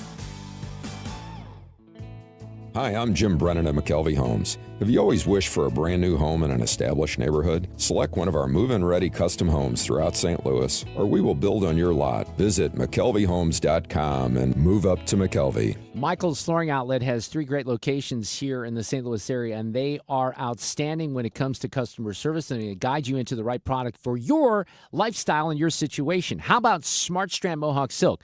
Mohawk Silk is known for its silky softness, superior performance. It has 3 times more individual fibers than ordinary nylon carpet. Each strand is packed with 700 silk-like stain-resistant fibers. The stain resistance, that's important because the technology, I often say this, in the flooring industry is just like anything else. It's become very, very advanced. So what's right for your particular lifestyle? Maybe Revwood Select or Revwood Plus. That has a 10-year waterproof warranty and a lifetime all-pet warranty. How about Techwood Select, which has natural visuals, really long-lasting finishes. They have Techwood Plus, which has cleaner grades, different price points as well. They even have something called Ultrawood, which you can install yourself. Get to Michael's Flooring Outlet. Ask them about whatever products you might be interested in. Take some samples home. 3 great locations, open every day except for Sunday in Old Town St. Peter's, in Dardenne Prairie, and in Creve Coeur on Olive. IGotFloor.com from Michael's Flooring Outlet. I'm John Morgan of Morgan & Morgan. If you've been injured in a car accident, call America's largest injury law firm. For over 35 years, my mission has been to deliver more for our clients, to deliver more for you. Injured? Visit forthepeople.com for an office near you. You've got your whole life ahead of you, so choose a Medicare plan you can count on. And that's what you get with a Medicare Advantage plan from United Healthcare. With more than 45 years experience serving its members, United Healthcare has plans with low monthly premiums that fit your life today and as your needs change tomorrow. The Medicare annual enrollment period ends December 7th, so go to uhc.com/Medicare today. United Healthcare Medicare plans. It's Medicare coverage Missouri can count on. You're listening to Leaf Filter Radio, and the guru of gutter protection himself, Chris Cunahan, is here to take your most pressing leaf-related questions and bring you a special Black Friday offer. Hey, everybody, Chris here. I understand we have Ron on the line. Ron, where are you calling from? Uh-oh. Ron, are you calling from a ladder? Well, I was. I wanted to ask Chris what I need to do to get my gutters ready to have leaf filter installed. Oh, Ron, you don't have to do anything. A Leaf Filter Trusted Pro will come out and clean out your gutters, realign and seal your gutters, and install Leaf Filter, America's #1 gutter protection system. So I didn't need to get on this ladder? Ron, Leaf Filter Trusted Pros are in your neighborhood and ready to help. Just visit leaffilter.com/radio to schedule your free gutter inspection and get up to 30% off. Thank goodness.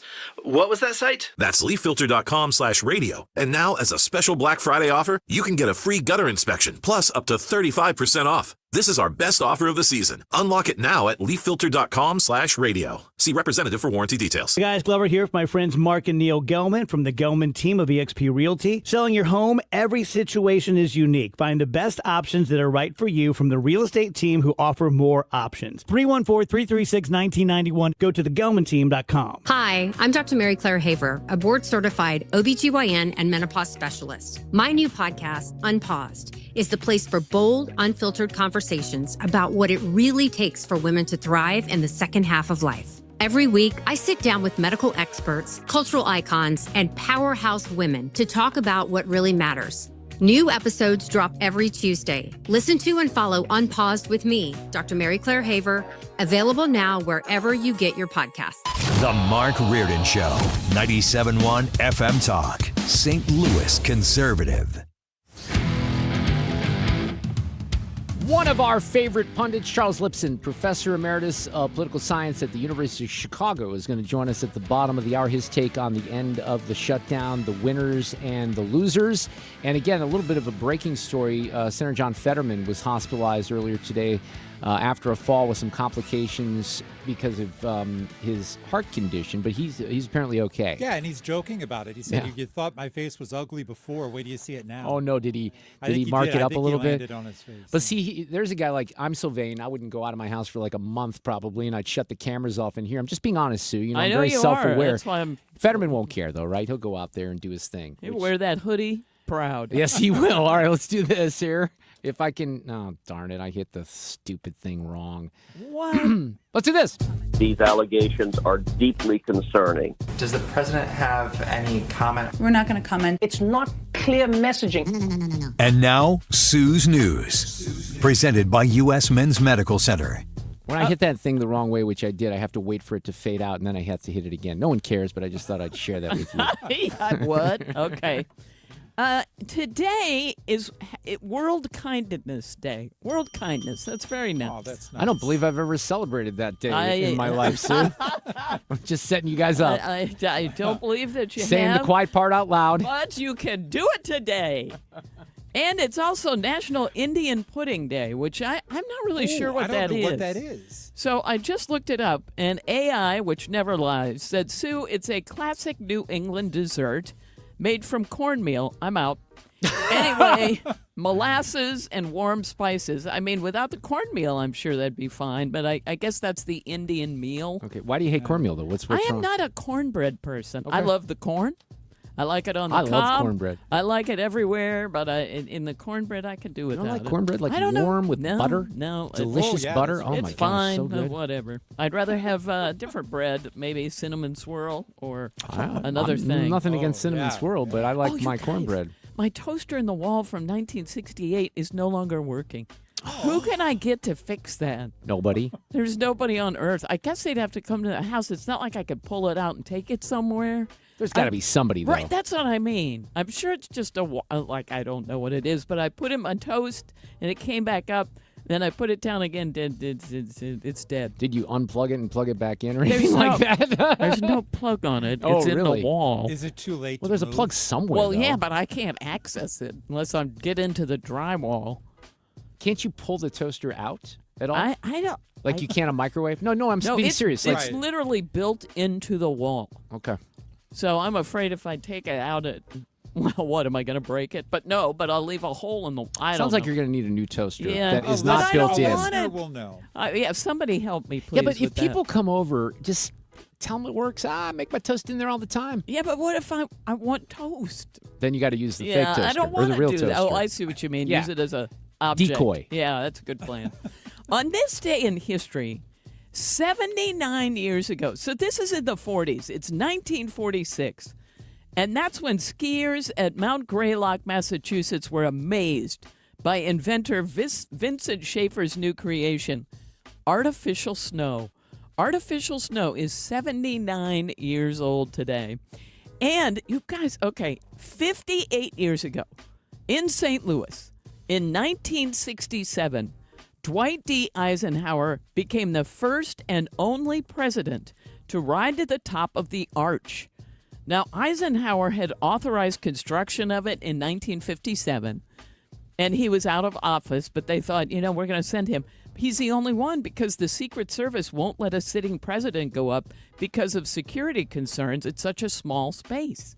That's amazing. Isn't that crazy? That's almost random fact isn't it? But that's kind pretty of is. cool. That's from Joe Sonderman's book, This Day in St. Louis History. And I did not know that. So he's the only president ever to have gone up in it. I think it's just crazy. It is. All right, now. Well, you would think, I mean, if they really wanted to, couldn't they clear have out the whole thing, right? I would think. Well, we need somebody with a desire to go up in there. And I haven't. When's the last time you were up in that arch, Fred? Oh, not too long ago. Really? Yeah, Sue? it's fun. Yeah, probably within the last 7 years. For me, it's mid-'80s. Oh, when I wow. moved here, we moved here in 1979. I was Then you probably take everybody. 3 times a year, right? Yeah. But I haven't done it in a while. Oh, and the movie is The still movie's great. The movie's great. Oh, my gosh. Yeah. Well, a new poll found almost a third of Americans, that's 31% at least, now have some sort of side hustle going. The most common one is to sell or resell stuff online. Now, the top products they sell are handmade or custom goods, vintage, secondhand stuff. I mean, Joyce could be on there selling old Fred shirts, Oh, you yeah, know. there you go. Yeah, worn by the Hall of Famer. How about old Fred Bottenheimer Thank over there, you. ladies and gentlemen? And print-on-demand products like fun T-shirts. But the number one reason people say they have this side hustle, help make ends meet. 73% say to help pay bills. I like to put stuff on Facebook Marketplace, but that's just to get rid of it. But But that's do the two place jobs. to do it these days. It is. Yeah. It I've really got is. lots of sides, but no hustle. No, I'm not making money off of anything. I understand this, Fred. I really do. All right, singer Adele is going to try her hand at acting. She's going to star in a Tom Ford movie called Cry to Heaven. It's an adaptation of Anne Rice's book from the 80s, and it's in pre-production right now. They haven't said when. What do you think? Will Adele be good? I think she will be. Fred? I think so. I assume there's no singing in Cry to Heaven. I mean, Anne Rice doesn't break into song. It's not a you musical. know what I'm I saying? would doubt it's musical, right. So Yeah. we'll Good point. see how she does. All right. How do you say Chat GPT? I think that's how we all say it, Chat GPT. Are you telling me there's a different way to say it now? Well, listen to this. I just thought it was funny. Somebody did an interview with former Prime Minister Boris Johnson of the UK. Oh, yeah. He was the funny guy with the hair and everything. Yes. Okay. And he makes the rounds, and it sounds like he just says it sounds like Chat GPT. So, listen to what he said. I love AI. Do you use AI? Absolutely. Do you use ChatGPT? You love ChatGPT? I love ChatGPT. I love it. ChatGPT is fantastic. That's awesome. I just thought that was so too. great. ChatGPT. Oh, that is good. All right. Hundreds of bagpipers broke a world record in Australia yesterday when they gathered. Oh, sorry, I didn't know it was a soundbite. I thought it Yeah, was just the it's a sound soundbite. of the. You want me to play it? Yeah, well, hold on. Let I me screwed set up. it Sorry, up. I thought it was just net sound. No, I get my it. bad. Hundreds of bagpipers, and they're all in Australia. They gathered to perform AC/DC's It's a Long Way to the Top if you want to rock and roll. Now, here's part of the performance and a couple of bagpipers.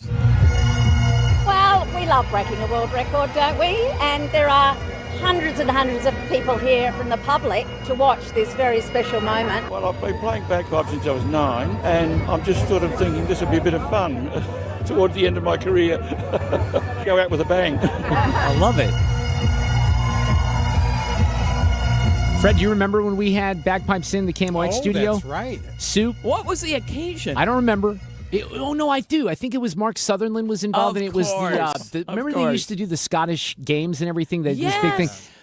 The loudest thing, and I've been to concert, the loudest thing I've ever heard in my life. Oh, it's Bagpipers super in a loud. radio studio. It was so loud. Oh, that's hilarious. They Yeah. say at this thing there were 374 blowing the bags. I mean, 370. It must have been so loud.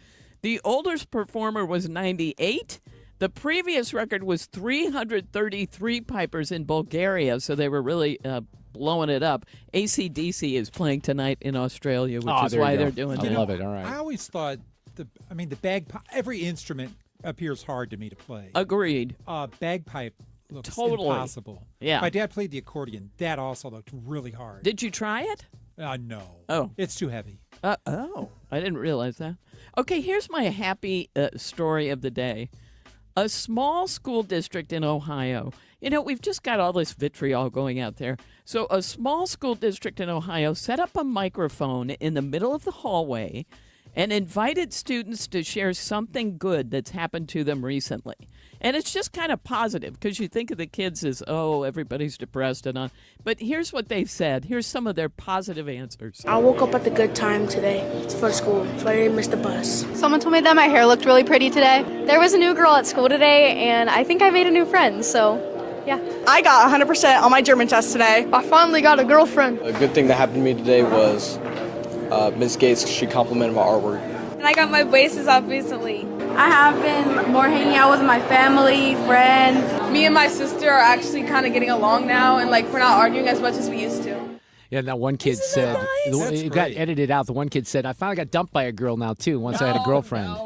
No, that's nice. I like to see this, the I positive. just thought it was kind of nice. And there's a new report out saying the average parent, I was going to ask Mark if this is true, with a young kid fields how many questions a day, would you say? From my daughter? From your daughter. Now, and I'm not talking about ones that are difficult. Just, do you deal with a lot of questions? And does it get better as they get older? She's 10 now. Fair amount of questions, but it's not that bad. Plus, it depends on the time of the year. Like in the summer, yeah, a lot of questions because she was driving us crazy. But now that she's in school, it's not not as so many. bad. Right. They say the average parent with a young kid fields 46 questions per day. Would you say that'd be about accurate, Fred? It sounds like. You'll love this. Younger You know what one of the questions was yesterday morning? Remember I had the rental car Yeah. and I had to listen to commercial radio and I didn't know. I think this is commercial radio. That Yes, it is. So there was a Rick Astley song that came on Clue or something like that, and they talked about Rickrolled. And my daughter said, "What is Rickrolled?" And I sort of had to explain it. Oh, I love that. And she knew the Rick Astley song. She actually had heard that one. Yes. Okay, well, that's kind of good. That's good. Good upbringing. Yeah. Okay, Sue just looked at the time. And finally, in Sue's news, we have today's random fact. One of the very first items ever sold on eBay in 1995 was a broken laser pointer for $14.83. When the founder of eBay asked why the guy bought it, he said, quote, "I'm a collector of broken laser pointers." Duh. And there you have it. I got to go out with this. I love AI. Do you use AI? Absolutely. Do you use ChatGPT? You love ChatGPT? I love ChatGPT. I love it. I'm Dan Loney with Your Money Now. Wall Street saw a turnaround today, and not a good kind, posting its worst session in a month. The Dow Industrial's off 797 points at 47,457. The Nasdaq lost 536. The S&P 500 down 113. The next delivery fad is apparently cold hard cash. Robinhood is working with food delivery app GoPuff to allow people to withdraw money from their Robinhood accounts and have it delivered to their front door like an ATM. Robinhood believes this idea could catch on with Gen Zs and millennials. The fee is $6.99 to get this done, or if you have $100,000 in your account, then it's only $2.99. NBC will relaunch its NBCSN Sports Network starting next week, debuting on YouTube TV and available on other platforms in the weeks ahead. The move could be in response to Nielsen data that shows people still prefer to watch sports on linear TV. That's Your Money Now. Okay, all signed up. Easy. Now let's run payroll. What the? Hey girl, I'm you with more gusto. Nice. Who's that? New social media manager. Hired and onboarded with gusto. And spoiler, we're kind of famous now. Wait, we're famous? Oh, well, I'm famous. Payroll, benefits, and HR. Designed and built for small businesses. Choose a future with gusto. Confidence is knowing you're ready to handle whatever comes your way. That's what it feels like to take on your workday with Cintas. They make sure your AEDs are up to date, your fire extinguishers are tested and inspected, your floor mats are cleaned and delivered, and your workwear looks good, feels good, and is freshly laundered with a Cintas Apparel Plus program. So are you ready to take on today? Visit Cintas.com. Oh, I'm ready! And get ready for the workday. If you have been thinking about retirement and starting to wonder if you are prepared, because I think this happens to a lot of us. You think, oh, yeah, retirement's pretty far off. And then one day you realize, you know what, this is coming up quickly. And you've saved, but you have to have a plan. This is why Financial and Tax Architects was founded. because they know that you have to have a plan, and they put on a class called Retirement Planning 101. It is practical. Parts of it are eye-opening, and it's 2.5 hours long. But you learn pretty much what you need to learn. You learn about Social Security and taxes, inflation, how that relates to what you have saved, and how you can make it all the way through retirement. Now, they put on this class for free, but you need to register. So go to F as in Frank, FTA-RIA.com, FTA-RIA.com. The next class is filling up fast. So just go ahead and do it. It really, at the very minimum, you'll get educated. At the maximum, you will have found the people to help you.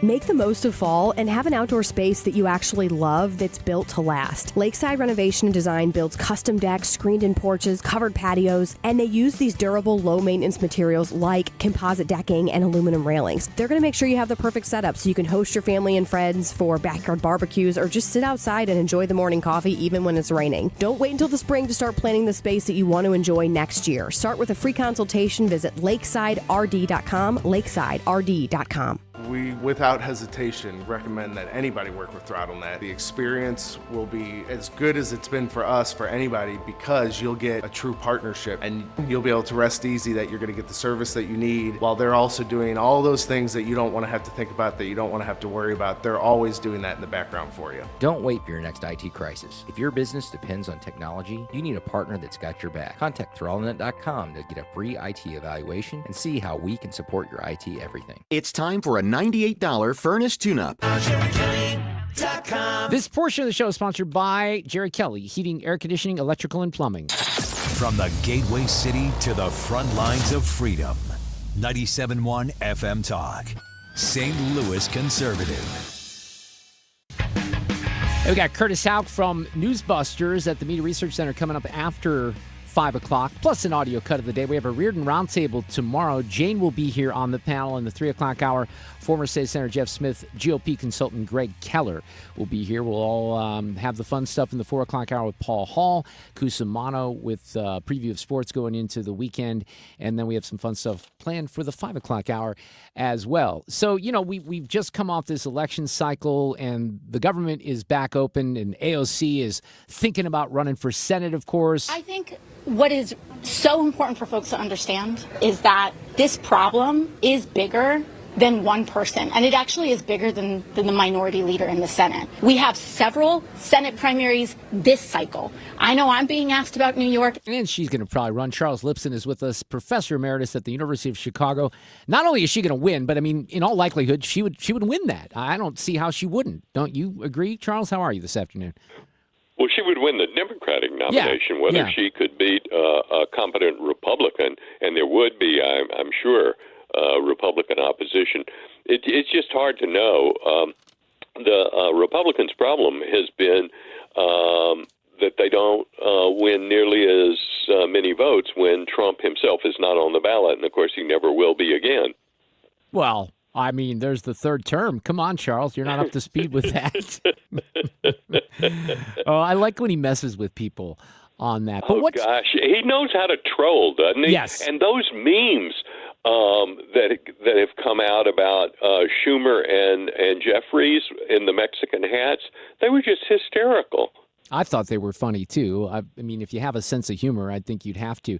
But let's kind of look at where we are right now post-shutdown. To me, and we haven't spoken since this thing kind of got back open, obviously, officially yesterday, but they didn't get a thing. The Democrats got nothing. And now we also know that these same folks, including Dick Durbin, I guess, because he's not running for re-election, go to Chuck Schumer and say, you know, the Gang of Eight or whatever, hey, we're ready to do this. And they say this about a week into the shutdown, and he says, no, just kind of hold off on that. And in the end, he puts all these people through difficulty. We have the nation's air traffic control system a mess still, and it was all because of politics, which is, by the way, something we were pointing out for the whole shutdown as well. You sure were. And the estimates are that we'll lose 1.4%, almost 1.5% of GDP for the fourth quarter because of the shutdown. It's just inexcusable. See, Chuck Schumer's problem was obviously the left wing of his party, and that's where the activist base is, and that's where actually a lot of the money is, both small donations and big. But remember, there was a fiscal cliff once before, and they faced the CR, the continuing resolution, which would just keep the current budget in place for a few more weeks while they tried to work out something more long term. And he said yes, and he was just brutally attacked by the party's left wing. So the same issue came up again, and he thought, okay, if I'm attacked for saying yes, why don't I try saying no? So he says no. The problem was it became increasingly clear that the Republicans wouldn't break. There was no chance that the Republicans would give in and the White House wouldn't give in to the demands. And the demands started out with a $1.5 trillion ask from the Democrats. And, of course, the Republicans weren't going to give in. And in the end, it became clear that if the Democrats didn't cave, this would just go on longer and longer. I had a proposal, if it hadn't been ended last week, which was that the FAA say that there's all sorts of problems with the air traffic controllers, and what we need to do is move all the air traffic controllers at Reagan National and Dulles and Baltimore to other airports so that they can cover the gaps. Yeah, well, I mean, I think we've got this. That would have solved it in a week. Well, I also think that at this point, hopefully, we've got this thing under control. It's going to take a little time to catch up. But Yeah. that could have been. My wife's traveling tomorrow to Denver. I have a son coming in from Houston. I mean, these are the type of things. I think the 8 people that finally said we got to open this thing back up, they were panicked about that, and I'm not so sure. And the SNAP, I think there was a lot of pressure on them around the SNAP, and there were these judges that just said, I feel that we ought to do it. They couldn't find any real constitutional basis to require this, so it was going to be overruled at higher levels. And there are problems with the SNAP program, but there are lots and lots of people who are on it who need it. And if you cut that off, and you're the Democrats, you're just cutting right into the heart of your basic argument. So when you look at a year from now and what's going to happen in the midterms and reading the tea leaves from a couple of weeks ago, to me, and I'm not an expert on this, but obviously the opposing party is typically favored in the midterms. So there's probably a pretty good chance, and we don't know what's going to happen with the economy, et cetera, that the Democrats might be able to retake the House in 2026. But to me, the Senate map, and you heard AOC refer to that, and there are races out there, the Senate map, I think, is quite favorable for Republicans next year. So we could very well have a situation where we have a Democrat-controlled House, a Republican Senate, a Republican in the White House. Yes, that's exactly right. And the Senate is more important because the Senate Senate approval is required for all appointments. So if you want to appoint a judge, if you want to appoint a cabinet secretary or a senior cabinet official, then you need to get Senate approval. You don't need to get House approval. For any legislation, you need both houses, and you often need a 60-vote majority in the Senate. There are some exceptions to that on financial bills, which is why the big, beautiful bill got passed. It wouldn't have been passed if it needed a 60-vote majority. So the problem with the blockage that we now see, and I think it's going to be symmetrical if Republicans would do the same were they in the position, is that we end up being ruled by executive orders. And executive orders by the President of the United States, assuming they're found, even if they're found constitutionally appropriate by the courts, nevertheless, it looks a lot like rule by a king. And so this is a problem, I must say. Yeah, well, and then, that sounds like you're alluding to that problem kind of leaking into 2028, right?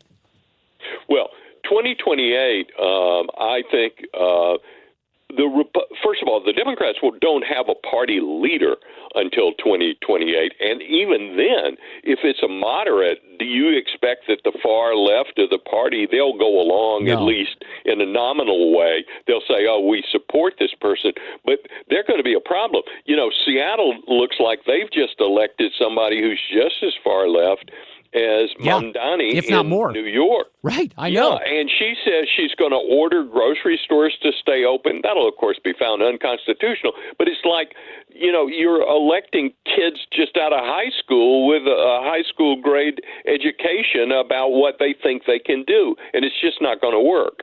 It'll be, you know, obviously, we always do this. We fast forward, and we probably should be focusing on the now. But to me, it is going to be fascinating because if I keep mentioning Rahm Emanuel as a guy who's out there trying to talk common sense to his party, and he's a guy that's not crazy, and he's very moderate, and he doesn't hate the police, et cetera.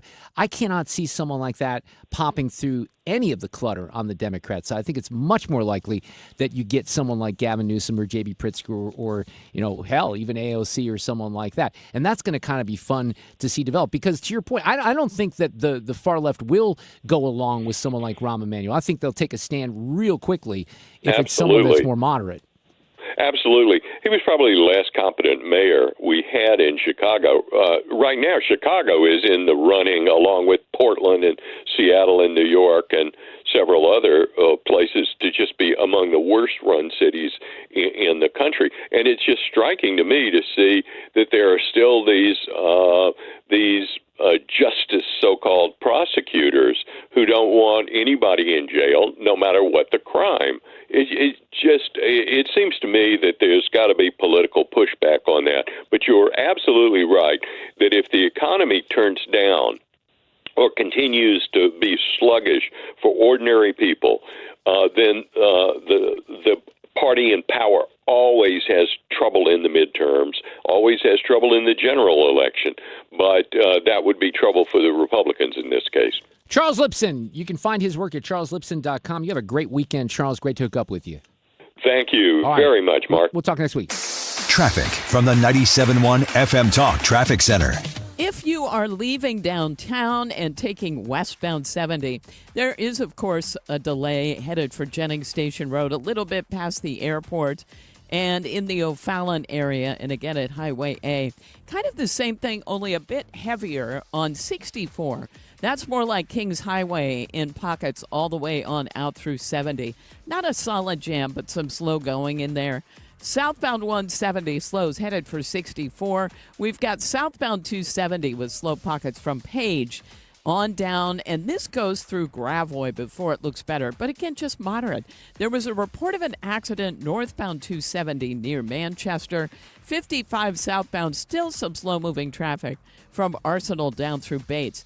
And there's volume, but moderate, westbound on the Poplar Street Bridge and eastbound on the approach to the bridge. This report brought to you by Aspen Contracting. If your siding is dragging down your home's curb appeal, call Aspen Contracting. They can transform your house with new siding, fast, efficient, and built to last.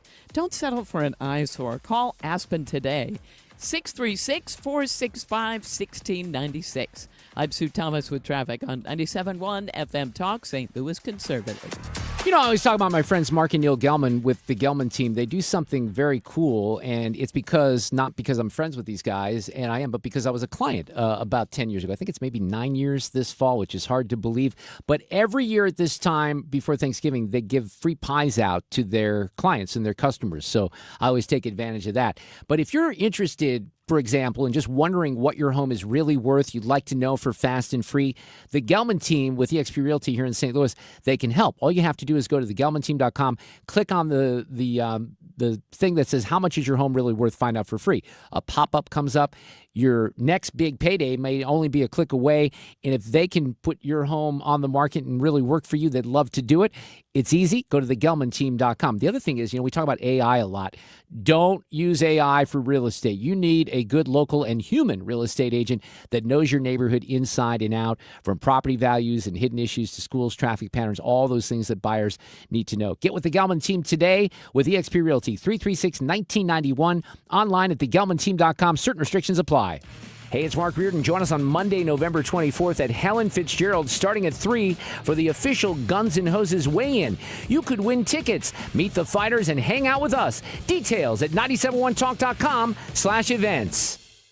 When you're approaching retirement, there are a lot of questions to answer. Do you have enough money to fund your income for life? How should you claim Social Security? And what's your plan for health care and long-term care? Hi, I'm Eric Robert, Director of Investments with the ClearPath Wealth Management Group at Stifel and host of On the Money Saturday mornings at 11 on 97.1 FM Talk. Don't leave your retirement to chance. It's crucial to understand and address relevant risks before you retire. Our team can help you get organized, guide you through critical retirement decisions, and create an investment portfolio designed around your needs. To schedule your free retirement plan consultation, go to clearpathinvesting.com. That's clearpathinvesting.com. Or call us at 636-695-2650. That's clearpathinvesting.com or 636-695-2650. Stifel Nicholas and Company Incorporated, member SIPC and NYSE.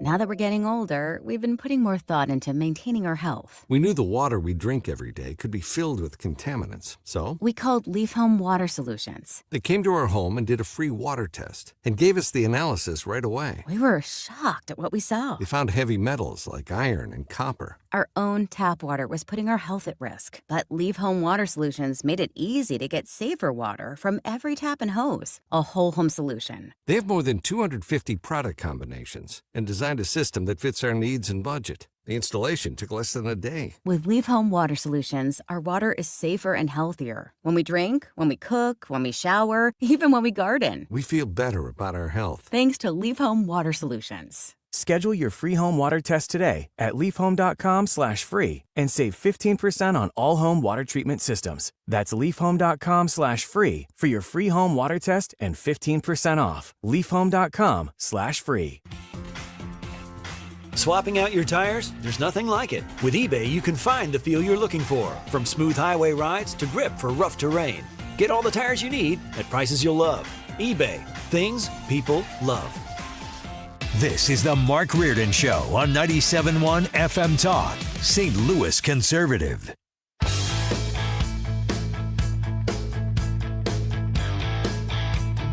All right, this is the segment of the show where I will share perhaps one of the more disturbing stories that you will hear all year. And hopefully that's not hyperbole. Wow. Listen to this. This is out of a Brussels newspaper, which is called the Brussels Signal. And I've never heard anything like it. They called it the Sarajevo Safari, Sue, a chilling criminal network that across Europe in the 1990s allegedly sold, quote, war vacations, unquote, in the Balkans. This is where, listen to this, wealthy, you think Epstein's bad, right? This is where wealthy clients paid huge sums of money to shoot unarmed civilians for sport. Mark. Apparently, this was originally reported in Milan, in Italy. I have the English translation from the Brussels Signal. But I guess the public prosecutor's office there opened an investigation following a report by Italian investigators who had spent a year digging into the case. Years, not just a year. According to Ennio Gavenzi, who's the investigative writer here, the organization arranged for groups of so-called weekend snipers to travel to Bosnia in areas controlled by Bosnian Serbs on short war vacations, paying to shoot civilians for sport. I don't even... Now, they say that this has been long dismissed as a rumor because it appeared in the 1990s in media reports, and then it resurfaced in testimonies in documentaries. In fact, there was a trial of a Bosnian Serb commander in 2007, and there was testimony, I guess, that he had encountered tourist snipers among the attackers, describing outsiders that were armed and dressed like foreigners. The Hague Tribunal documented over 11,000 civilian deaths during the 92-96 siege of Sarajevo. That was a very war-torn area during that time, of course. But today, for the first time ever, this would have been yesterday, the prosecutor's office has opened a case aiming to investigate the Italian snipers involved in the so-called safaris. The files remain classified. There is an investigative source with Brussels Signal, the publication that I'm using here, who confirmed that individuals from across Europe are believed to have been involved. If this is proven, the investigation could extend to other countries. I mean, as crazy as it sounds, it's probably true. Really? Which is sickening, right? How do we know that it's true? Well, we don't know, but that's why they're. I would But here's say the deal. no. I mean, look, it's been rumored, but there was testimony about this. Now that could have been, the guy, the general that testified to this. Maybe he was spreading rumors. But now, what's different is 30 years later, they're literally opening up an official investigation. So I think Wow. they're going to try to get to the truth. And to your point, Sue, look, we may find out. Maybe, hopefully, we'll find out that this stuff is not true. Yeah. But what's that stupid Netflix show that everyone watches about the shooting? What the hell is that thing called? Do you know what I'm talking about? Just where they line them up? Yeah. The I can't firing remember. squad? No, it's called Oh. something else. Sorry. But that's what this kind of reminds me of is, a situation like that. But for someone to sign up and say, hey, let's go shoot some civilians. I just can't imagine that. Yeah. I would hope it's not true, but they have opened an investigation. Wow. I'm going to get a little bit more into this BBC thing probably in the next hour, and this has to do with the Australian media as well. There were two big shots. I mean, like people that were in charge of the BBC that resigned last weekend. I covered a little bit at the beginning of the show, but also some of this extends into Australia. And Trump is threatening to sue both the BBC and the Australian news service because they misrepresented him. This is interesting. This is Brian Stelter. Okay, remember Brian Stelter, who used to be on CNN? He's kind of gone rogue some of the rest of them. He does his own media stuff. Here's what he said about the BBC. In a vacuum, this really bad edit by an outside production company would not cause heads to roll at the very top of the BBC. But the network exists in an incredibly politically charged environment, even as it tries to be apolitical and impartial. He's being honest about that, but when you see the details, and I started to go over some of them in the last hour of the ways that they covered stories, Sue, it's really quite stunning. And by the way, it maybe for those of us here in this country, it's not, because it's really exactly the same thing that they were doing with some of the stories here in Children's Hospital, and the things that happened with the trans clinic probably is something that falls right in line with that, because if you look at some of the reporting here from the BBC and some of the stuff that they highlighted, some of it had to do with the Tavistock Clinic and some of the reports from the UK where they were shutting down this so-called gender-affirming care. And lo and behold, you might not be shocked to find out that when you match up the amount of actual information that was critical of gender-affirming care with that praised gender-affirming care, it was way off balance. I mean, not even close, similar to what happened at NPR. So one of the examples they offered here is a story about doctors causing serious harm to children, adolescents, and vulnerable adults. Readers of Public, this is Mike Schellenberger who wrote this, and he does a Substack, will recall that in the spring of last year, we released documents, and I mentioned this earlier, the WPATH files, with a whistleblower that had given to us. And there was coverage of everything that happened with this World Professional Association for Transgender Health, but the BBC censored a lot of this stuff, and there was bias. It would not cover, and this is true for a lot of the media outlets here. Look, it's very true, the St. Louis Post-Dispatch. It refused to cover detransitioners, people who regretted taking hormones or receiving surgeries in an attempt to change their sex or gender.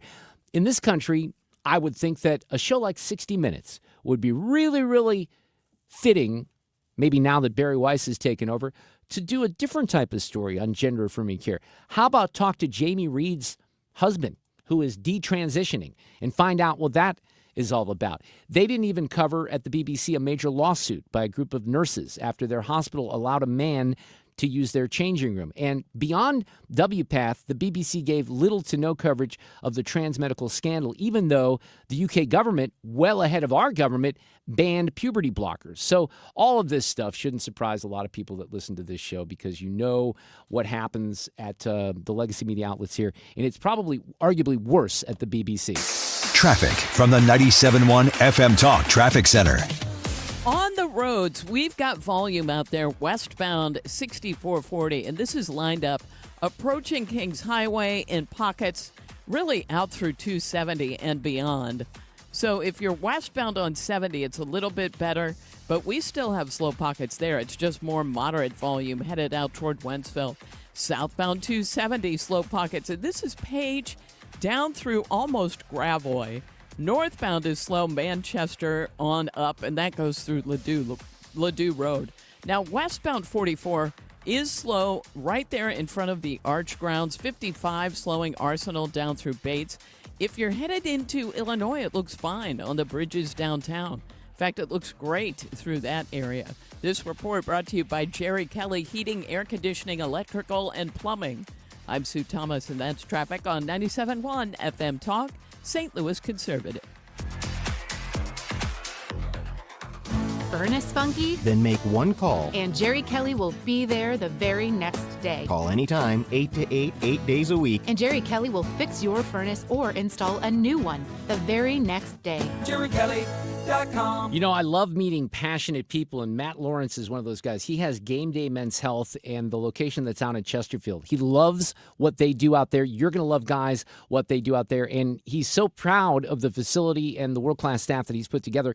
He's offering you a free testosterone and PSA test just for making an appointment. And when you go in, and they're very serious about the 1 hour timeline. Matt prides himself, and the team does, because within that 1 hour, and that means you don't have to take off work or anything, you just need 1 hour out of your day, and you go in for the free test, they'll come back with a game plan for you that's customized. And one of the things about Game Day Men's Health is they have an all-inclusive price. That price includes all the medicine and supplies, all the follow-up visits. They are top-notch and world-class. There's never any added fees or extra charges for any of your therapy. They do much more than just low testosterone. You know, that's something that obviously you've heard about for years, but they have an excellent medical weight loss program. They have very different, unique, and successful ED treatments as well. So if you're someone who just gets home every day and you're just too tired to hang out with the kids or whatever the issues might be, take advantage of this. It's a free PSA testosterone test. Game Day Men's Health. Matt's location is in Chesterfield at Highway 40 in Clarkson. They're in O'Fallon and Glen Carbon, Illinois. Online, GameDayMen'sHealth.com. Guys, get back to the top of your game with Game Day Men's Health. Ronald Reagan once famously said, "Government is not the solution, government is the problem." When it comes to economic growth, government can be a roadblock. With red tape, regulations, and subsidies, government stifles entrepreneurship and also props up businesses that deserve to go under.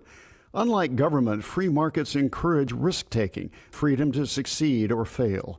Governments shouldn't be picking winners and losers, the market should. Free markets benefit the business owner and the customer by encouraging competition. Free Market enabled a young man named J.C. Hall, selling picture postcards in Kansas City, to turn his idea into Hallmark cards. In St. Louis, the free market made it possible for Adolphus Busch to turn his father-in-law's local beer into the world's largest brewery. A free market also means you get to send your kids to the school of your choice. Learn more about free markets at showmeinstitute.org. The Show Me Minute has been brought to you by Show Me Institute and Show Me Opportunity. License number E2014A. Hey, it's good to see you. Dad, that's what Grandpa Rip always said. That's right. 50 years ago, Grandpa started Grasser. And whenever a customer called, he'd smile and say, "Hey, it's good to see you." Hey, it's good to see you. It was his way of treating people like neighbors, not numbers.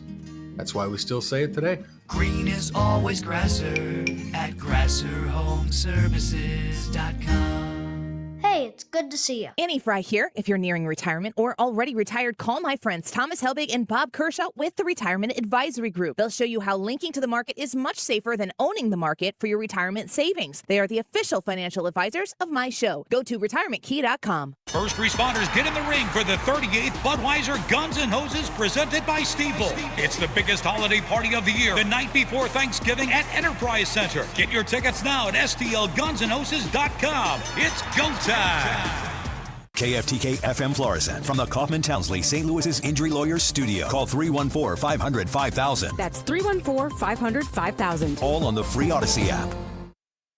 A new operation targeting narco-terrorists. I'm Lisa Lacera, Fox News. Secretary of War Pete Hegseth announcing what's being called Operation Southern Spear.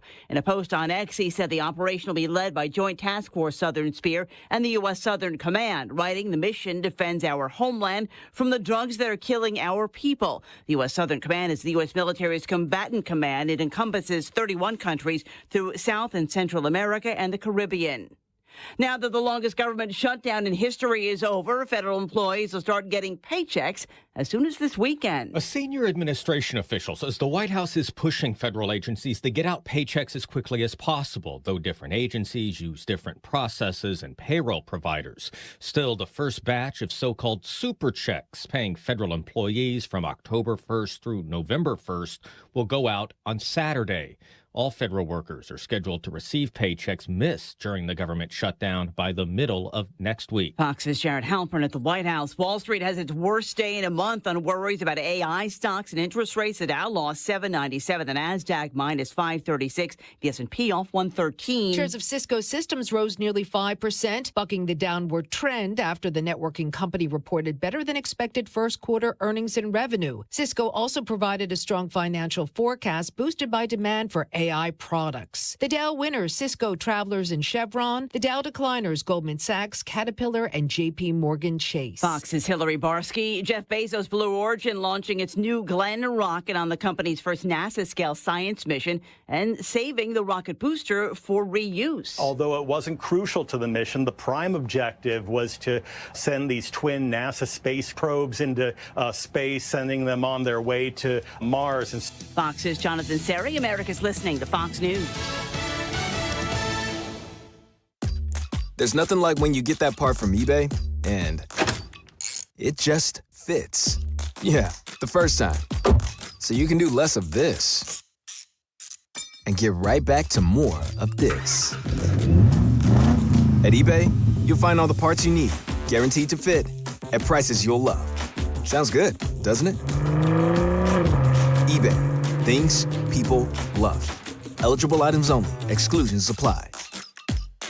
The holidays mean more travel, more shopping, more time online, and more personal info in more places that could expose you more to identity theft.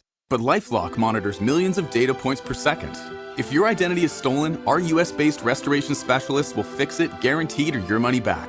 Don't face drained accounts, fraudulent loans, or financial losses alone. Get more holiday fun and less holiday worry with LifeLock.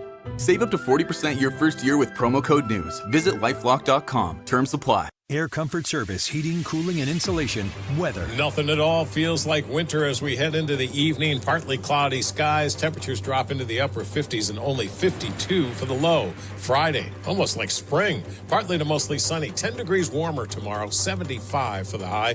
Friday night, partly cloudy, only going down to 60. Saturday, sunshine and 78. A dry cold front coming through Saturday night. So Sunday's partly sunny and cooler. This is 97.1 FM Talk. Chief Meteorologist Dave Murray. This hour of the Mark Reardon Show is sponsored by Gamma Tree Experts. Your trees deserve the best care. Call Gamma Tree Experts. This is the Mark Reardon Show on 97.1 FM Talk.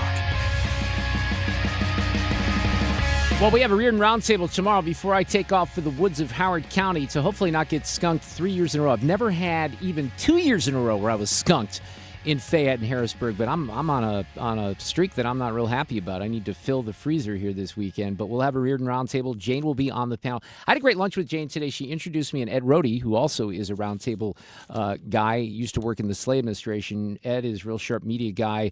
He's a common sense Democrat. I think he's kind of a Republican these days, but they introduced me to State Senator Brian Williams, who's running for St. Louis County Executive. He's a very sharp guy. He is likely to be the next county executive. He's a guy who actually wants to get things done. We might talk about that a little bit on the roundtable, but former State Senator Jeff Smith will be here, and fire thrower Greg Keller. Man, Smith and Keller on the panel at the same time. That is always red hot radio. I promise you that. Paul Hall in the 4 o'clock hour will go over some streaming and some movie releases, and Cusimano as we take you into the weekend with sports. Lots of media stuff. I was going over some of this BBC. You got the Australian media that is on Trump's radar right now. And then you have all this stuff in the aftermath of the shutdown where Democrats, including Jasmine Crockett, one of our own from here in St. Louis, continue to say stupid things. Curtis Houck is back with us, managing editor of Newsbusters at the Media Research Center. Never a dull moment. Curtis, how are you this afternoon? Good to be with you, my friend. As always, yes, and never a dull moment. Some days you just wake up and you have no idea what's going to happen. And although some things like Jasmine Crockett being on TV, that's a given. Can I set this one up here? Okay, so I got to give credit to CNN. She's on CNN. I'm not, and let me just state this, Curtis. I have not done a whole lot with the Epstein files one way or the other, all right? So then yesterday I see there's this Epstein files thing and the Democrats are trying to make, hay of this. Well, there was about 23,000 pages of documents from Epstein that were released by Republicans, but the Democrats put out a smaller batch and they redacted a name of Virginia Giuffre, who was, one of the relations to Jeffrey Epstein. So what happened is I'll just play it because Jasmine Crockett goes on CNN and tries to talk about this, and she kind of steps on herself here. Yeah, I don't know. Obviously, it's redacted who the victim is, so I won't necessarily take the Republicans' word on who it is that's redacted. And I don't know why they would necessarily redact someone's name who is deceased at this point. The Democrats did that, though. The Democrats redacted. No, I understand, Okay, but I'm just saying, our biggest concern is to actually make sure that we are protecting victims. Yeah, she doesn't know what she's talking about because what Pamela Brown was trying to point out is that the Democrats, when they released their emails, they're the ones that redacted the name. It had nothing to do with Republicans. Right. Well, then the tape then goes on to say that, she admits that, this victim who died by suicide and wrote a book, it's like, oh, yeah, we're not going to say who it is. It could have been anybody. But, there's these, very defined characteristics about who this person was. Right. Oh, man. I mean, it's pretty comical stuff. And of course, this is supposed to be the future of the Democrat Party. And, people are telling her she should run for Senate next cycle against Ted Cruz, which, I mean, my goodness. That would be, look, for guys like us, that would be amazing, wouldn't it? It really would. Oh, my gosh. Because it would be It'd be extremely entertaining. She'd be a black Amy McGrath. She'd raise a ton of money and lose. Think about the cycle, light a ton of money on fire. Think about the gift that it would be. I barely have to do show prep these days. If we have AOC running in New York and Jasmine Crockett in Texas, that's a pretty good exactor right there, Curtis Houck. Yeah, I was going to say that would be an absolute winner to see the media try and dress these people up as serious policy-oriented whippersnappers. I mean, come on. That would be very entertaining. All right, let me ask you. I got into this a little earlier. Have you dug into this whole BBC nonsense that's going on? I mean, it is amazing. It's very, very on par with what happened at NPR. The difference is that they had two big executives that had to resign over the weekend because all this bias was being exposed. Yeah, a couple of things. Point number one of the people forced to walk the plank, the CEO of BBC News, Deborah Turnus, she was previously at NBC News here in the United States. So, I did not know that. One less Trumpers. So there you go. The second point is a reminder here. It's actually worse than PBS and NPR. You actually have to pay a line item in your taxes in the UK for the BBC. So it's not like a situation where, we were able to claw back the money appropriated for these organizations, these state-run media outlets. In the UK, it's there. It's a thing that happens, So, and the president, obviously, considering suing, do a file suit, they apologize, but not really. The president may just do it anyway. He should. This is an example, Mark, where actually UK's pretty terrible free speech laws would actually come into the president's favor because by this metric, the free speech laws that put people in jail for social media posts, the bar for meeting defamation would be lower. Right. Than in the United That's States, interesting. That is interesting. Which is hilarious. And of course, but on the merits though, Mark, this one is so egregious. You know how this works in television and in the written word and radio. You do ellipses, you do a flash, you kind of denote, you state it out loud. But this time they splice together two sets of remarks from January 6th that were nearly an hour apart. And the way they made it look in the visual made it seem like and blended it as if it was a coherent thought. How they thought that they were going to get away with this is beyond me. And the BBC to say, oh, we contractors this or that. I mean, come on, it was a documentary. I have good perspective on this. Kitchen. As I talked about this earlier, look, before I became a talk show host, I was a news guy, right? I went to Mizzou in the journalism school. I was a news director. I wrote a lot of news copy. I pulled a lot of sound bites. I'm so old, Curtis Houck, that I used to do it on reel-to-reel tape, okay? And I was pretty good at it, by the way, splicing and dicing. But you don't obviously, if you're doing a newscast, you have to shorten up the audio that you get from an interview subject or from a news conference. But what you don't do is you don't take out the middle and change the context of the soundbite. That is journalistic malpractice, and that's something that you just can't do. Can you tighten up a soundbite? Can you and look, newspaper people, I'm sure you've seen this too. One of my favorite things is when you get interviewed by a print reporter. And I don't know how often you've had this experience, but print reporters never actually quote you accurately. They oftentimes clean up your quotes and make you sound better, okay? But it's it's just something that they do.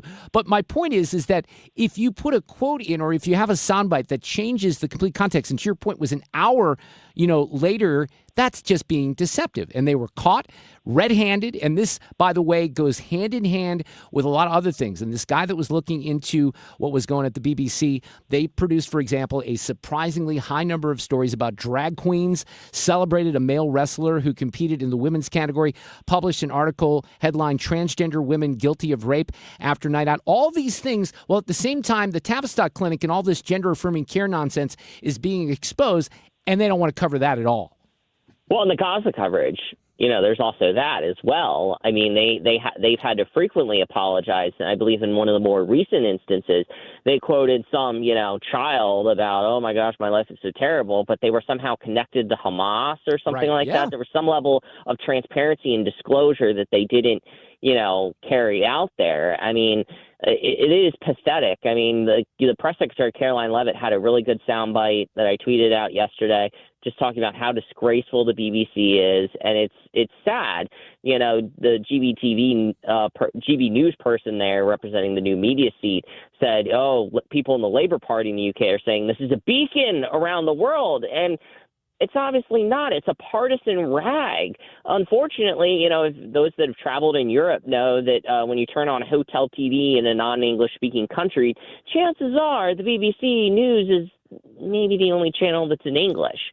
So and you know a lot what? of people take it in. I was in Greece in April, Curtis, and let me tell you, to your point, and we probably talked about it at the time when I got back, but I watched some of the coverage over there, and this is when the tariffs were kicking off. Everyone was criticizing Trump, and the one-sided nature of what I saw over there was in no way, shape, or form representative of reality in this country. And that's kind of what the BBC has become known for. But this is maybe one of my favorite parts of the BBC story, which I think is being a little undercovered here just because, most Americans probably don't care about the BBC. They have someone that was their first disinformation reporter. Her name is Mariana Spring. And she had to apologize because last year, 2 years ago, I think, she was caught lying on her resume. Well, she's still employed at the BBC as its social media investigations senior correspondent. So the disinformation expert who lied on her resume is still there at the BBC. That sounds just about right, doesn't it? Yeah, and it helps because you have people like Brian Stelter go on the PBS NewsHour the other day and basically say that the real story in this is the fact that conservatives notice and that we're pouncing on this and that we're complaining about this when, this just kind of happens. It's like an honest mistake and it wasn't malicious or anything. Again, these are just excuses. It's so pathetic that they have this kind of, wall put up. They're not really willing to build walls elsewhere, but, when it comes to their own, they're more than willing to bend over backwards to defend their own. We talk about this all the time, you and I. They demand the utmost transparency of us, we the people, and the people that they cover. But when it comes to, we the people demanding transparency of them, how did they achieve? How did they arrive at their facts? What are their conclusions? What questions do they ask of their subjects? They can't really give that to us. That's how CBS got in trouble with its Kamala Harris, interview. Absolutely. Because they weren't willing to engage in full transparency. And, these things are so easy. And that's the thing that's really annoying about all this, Mark. Should not be a left or right issue because deceptive editing is just bad journalism. It hurts the product as a whole. It is maybe the original form of disinformation, along with just making stuff up, because it is, again, it's so damaging to the brand. How can they expect to regain trust in the press if they're engaging in these little quibbles that just seem so amateurish, but we know, based on their hearts and their coverage otherwise, is intentional? Well, and it's funny because I have a former journalism professor that was, at Mizzou many years ago when I was there, and I had kept in touch with him just a little bit. But some of the things that he's writing about, that they're teaching people in journalism schools in modern day, it's really stunning. And I think we know this, and you know this firsthand because you highlight it all the time. But look, we're well beyond the let's be fair in journalism days. This is about an agenda. And these kids and even these professors, they're proud of this now. They really are. They think that this is their job, not telling the truth, not explaining context, but by, carrying on left-wing agendas, they're proud of it. They wear it as a badge of honor. And I am stunned by that. I really am. So one example is he put a piece on a few weeks ago. This is my former professor. It says, as federal law enforcement and ICE enter more and more American cities, how should we be covering this action? One way is to let residents know where the feds are operating. So basically, he's advocating for these apps that are identifying where ICE is and what they're doing. Now, you can do that if you want to, but are you still going to show the other side of the story with the damage that illegal migrants have done in this country and the resources they've taken away from American people? That's the problem. There's never a balancing that occurs. No, there's never two sides to the equation because they believe in their heart of hearts that one side is wrong and it is evil. These people that are getting into journalism get in there to settle scores or shape narratives. It's not to tell you the who, what, where, when, why, and how. So it's beyond me that we're at this point where you want to get into this to be propagandists. And it's settling scores, as in just kind of letting the chips fall where they may and letting the people decide. It's all about telling people this is what you need to think or you must think and how you must vote, because otherwise, it's somehow this battle between good versus evil. And that's also how we end up with theater kids in Congress and so on and so forth, and you get judges nowadays quoting Hamilton instead of the actual law. They're part and parcel. Yeah. Let me wrap with this, and we don't have to keep this long, but I keep asking guests about this because I don't enjoy going down the rabbit hole, but I'll ask you this question because I see it on your timeline. What in the hell is going on with Tucker Carlson? It is dangerous and it is wrong. Tucker and his followers, and there's many, many other people that I won't mention, but leave it up to your people's imaginations. You need to go read some books. He's getting into really crazy, even crazier territory, right? One book I'll recommend, I started reading, Why the Jews by Dennis Prager. And he has another co-author. I forget his name at this moment, but it was completely revised after October 7th. I just started reading it last night. It's masterful. Talking about anti-Semitism, and we're at a point where he's saying today Dietrich Bonhoeffer was a bad guy. He's not a Christian because he wanted to kill Hitler. Like, what world are we in? Go check out Eric Metaxas. Wrote maybe the defining biography of him. It is dangerous what is going on, and we cannot allow this. A colleague, I'll just end with this. One of my colleagues said to me the other day, people hit the retort from that crowd is you're engaging in gatekeeping. Well, the left didn't have gatekeeping, and that's why we have 47 genders running around right now. Well, and the thing that makes me, Tucker is Tucker, and he's always been Tucker, but the thing I think that makes me even more uncomfortable, and for those people who don't know what's going on, there's a lot with Tucker and Nick Fuentes, who is a rabid anti-Semite and just a disgusting person, but even Megyn Kelly kind of weighs in and seems to defend Tucker just a little bit, and that was confusing to me. Disappointing. Yeah. It's very disappointing. There's crazy stuff going on out there. There really is, but thanks for highlighting it all at Newsbusters. Curtis, have a great week. Yeah, you too, man. All right, we'll see you. Yeah, Enjoy take care. Your trip. Traffic from the 97.1 FM Talk Traffic Center. On the roads, we've actually calmed down a bit with the exception of an accident on eastbound 70. So if you are headed toward Lucas and Hunt, there is an accident there. It's just past Bermuda, and we've got a jam behind it that goes back through 170. But westbound 70, just a little slow in that area. Moderate volume in pockets past the airport, then slowing out at Wentzville. Southbound 270, most of the volume there is approaching Olive, but it's in pockets down through Gravois. Northbound is slow, headed for 64. Southbound 170, that's mainly volume Delmar down through 40. Now, westbound 6440 lines up approaching Kings Highway, and that is in pockets all the way out through 70. Look for 55 to slow at Bates, headed for Bates in the construction zone. No delays headed for or crossing the Poplar Street Bridge. We actually look good through there. This report brought to you by The Diamond Shop. The Diamond Shop, making St. Louis sparkle for over 100 years. I'm Sue Thomas with traffic on 97.1 FM Talk, St. Louis Conservative. Well, let's get you a bathroom remodel, and maybe if it's not an entire bathroom remodel, you're just turning in a tub into a shower, not a shower into a tub. Although they would do that for you at Michael's Baths as well. They can help you out, and they can do it with 30 to 50% less competition with the bids. So they're going to come in lower. They're also going to offer you right now a free shower door or $500 off your project. Michael's is a great company. Sometimes I like to point out, I talk about Michael's Flooring. This is a different Michael's. Michael's Baths, all they do is bathrooms. Mike Auer, his daughter Melody will take your call when you make an appointment. And again, they come in 30 to 50% less than the competition on a regular basis. And they really, really care about customer service. They go out of their way. You don't have to worry about being fooled by an out-of-town company with high sales pressure. Go with Michael's Baths. If you need an affordable facelift, you need a shower to become a safer space, whatever your needs are. Here's something else, because this week was Veterans Day, and I know I mentioned this on Monday.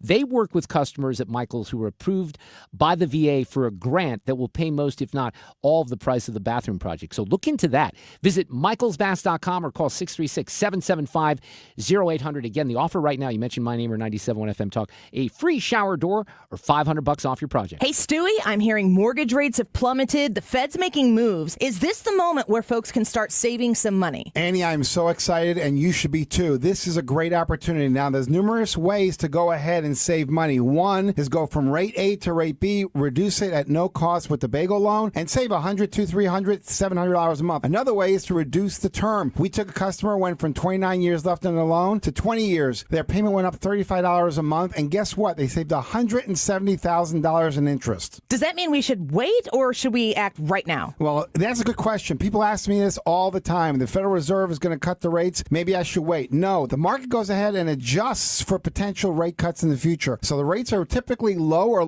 than when the Federal Reserve actually does something about it. So go ahead and refinance now. Later on, if rates go ahead and drop, we can always refinance you for free again with the bagel loan. Contact my friend Stewie at 314-324-4440. Google the bagel loan, NMLS number 226715. Don't get lulled into believing the IRS is getting soft. It's just the opposite. Hi, this is Lance Story with the Lance Story Law Firm. We are being told by IRS collection officers that their higher-ups are demanding that they get more aggressive than ever. So don't ignore them any longer. Level up. If you have unfiled returns, unpaid taxes, levies, or liens, call the Lance Story Law Firm today and let us get between you and the IRS. We'll protect your rights, including your right to appeal or even your right to take the IRS to tax court. Remember, IRS problems are legal problems, and they need to be handled by an expert attorney team who's done it for decades. So call the Lance Story Law Firm today. We're local. Our office is right here in St. Louis, or visit Lance, DRURY, law.com to schedule your free consultation with your local tax resolution law firm, the Lance Story Law Firm, 314-260-6120. The choice of a lawyer is an important decision and should not be based solely upon advertisements. This is St. Louis Conservative. No filters, no fluff. Mark Reardon is back on the mic. All right, let me go over this Tucker Carlson stuff just a little bit. And, I've been watching this from afar, really, really confused. I like Megyn Kelly quite a bit. I used to like Tucker. I don't know what lane he is in or going down, and he seems to be very dishonest these days. So John Sexton wrote about this on hotair.com. Tucker had a new video that came out yesterday, and he ripped most of it, was ripping on Mark Levin and Ben Shapiro. Now, in fairness, the attacks have been going both ways, right? So this was a response to attacks by Levin and Shapiro, and I mentioned Nick Fuentes. So I don't like to go into the Nick Fuentes territory very much because I think he's a disgusting human being.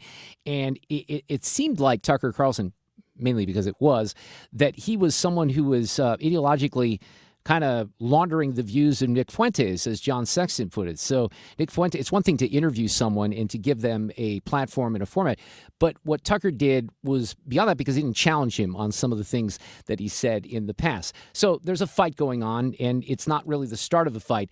But one of the things Tucker said is he accuses Ben Shapiro of defending Nicolas Maduro. Oh, I'm sorry, I reversed that. He says that Shapiro falsely accused him of defending Nicolas Maduro, who is the communist leader of Venezuela. But after denying this, he goes on to defend Nicolas Maduro. Not completely, but he's defending him enough that he can use Maduro to attack Shapiro as not being a real conservative. And that's part of what Tucker's saying about Ben these days. He says, Ben Shapiro spent, a decade posing as someone who actually cared about your concerns as an American. He did it imperfectly. There were flashes that he didn't really care, but he's like, no, I'm a conservative. I'm just not interested in the fortunes of one tiny country in the Middle East with a population of 9 million. No, I have a lot of interest. I really care about this country, and I'm against the trans movement or whatever. Obviously, he's mocking Ben Shapiro. But he also said this, whatever his many faults, I wouldn't hire him as an economist, okay, but whatever his many faults are, he's talking about Nicolas Maduro here, not Ben Shapiro, he has the most socially conservative country probably in the hemisphere. So Tucker says Venezuela, it's just a fact. I mean, I didn't make this up. I'm not in charge of Venezuela. Just noticing that Venezuela has banned pornography, banned abortion, banned gay marriage, banned sex changes, and banned usury. You don't have credit cards with 40% interest in Venezuela. So, as John wrote in Hot Air, what does this have to do with Ben Shapiro? Well, we go back to Megyn Kelly. Megyn suggested during her interview with Ben Shapiro that Carlson was merely saying Maduro had a lot of socially conservative policies, to which Shapiro told Megyn Kelly, who gives a blank? The guy's a communist dictator. I'm going to raise my hand and say I'm in the Ben Shapiro category here. Everyone in his country is eating dog. He's shipping fentanyl to the United States to kill Americans. Why would I give a blank whether he's anti-LGBTQ rights and all this other stuff? So Carlson says, I don't have all the audio because I don't have the energy to go through all this stuff. Who gives a blank? I do. And he says, as a pro-life conservative, it matters to him. So he goes on in his podcast and he goes, why wouldn't I care about that? I've got kids. First of all, I'm against abortion. Tucker says, sorry, unpopular. I feel that way. I think it's really sad. I would personally become poorer to end abortion. That's what Tucker said. Voluntarily become poor to end abortion in the United States. By the way, it's really easy for a guy who's got gazillions of dollars to say that, right? He says that's not a choice. Don't want to become poor, but I would because I care about it. Maybe you don't. Maybe you're offended that I do, but I care about it. Lots of people care about it. But as John points out in hotair.com, his argument seems to be, Maduro is a communist dictator, but Venezuela is anti-abortion. So that should count in his favor, right? And more than that Ben Shapiro's failure to care about Venezuela being anti-abortion proves that Ben Shapiro isn't really a conservative. It's crazy, but that's what Tucker's basically saying. But what he doesn't tell you, and this is where he's being dishonest, is that Venezuela has been anti-abortion for about 100 years. It was 1926, long before Maduro and long before his communist predecessor, Hugo Chavez, came on the scene. Chavez took power in 1999. The abortion law dates back to 1926. So in other words, Tucker's being dishonest. Pro-life laws have nothing to do with Maduro. They aren't in place because he put them there. They were in place before the dude was even born. So why doesn't Tucker say that? Is he being dishonest? Is he ignorant? Valid questions. Traffic from the 97.1 FM Talk Traffic Center. If you are leaving the office, westbound 70 has some moderate volume at Jennings Station Road, and it looks like they cleared the accident past Bermuda, but that was eastbound. That is still unwinding, and then some slow pockets westbound. especially just past 141, Highway K, and at Wentzville. 6440 is heavier. It's approaching Kings Highway in pockets on out through the 70 split. Southbound 170 is pretty slow tonight, south of Olive down through 64. And northbound 270 slow at Ladue Road from about Manchester. Southbound is slow. It's moderate volume, but it's Page down through 21 now. And 55 is jammed, headed down toward Bates in the construction zone there.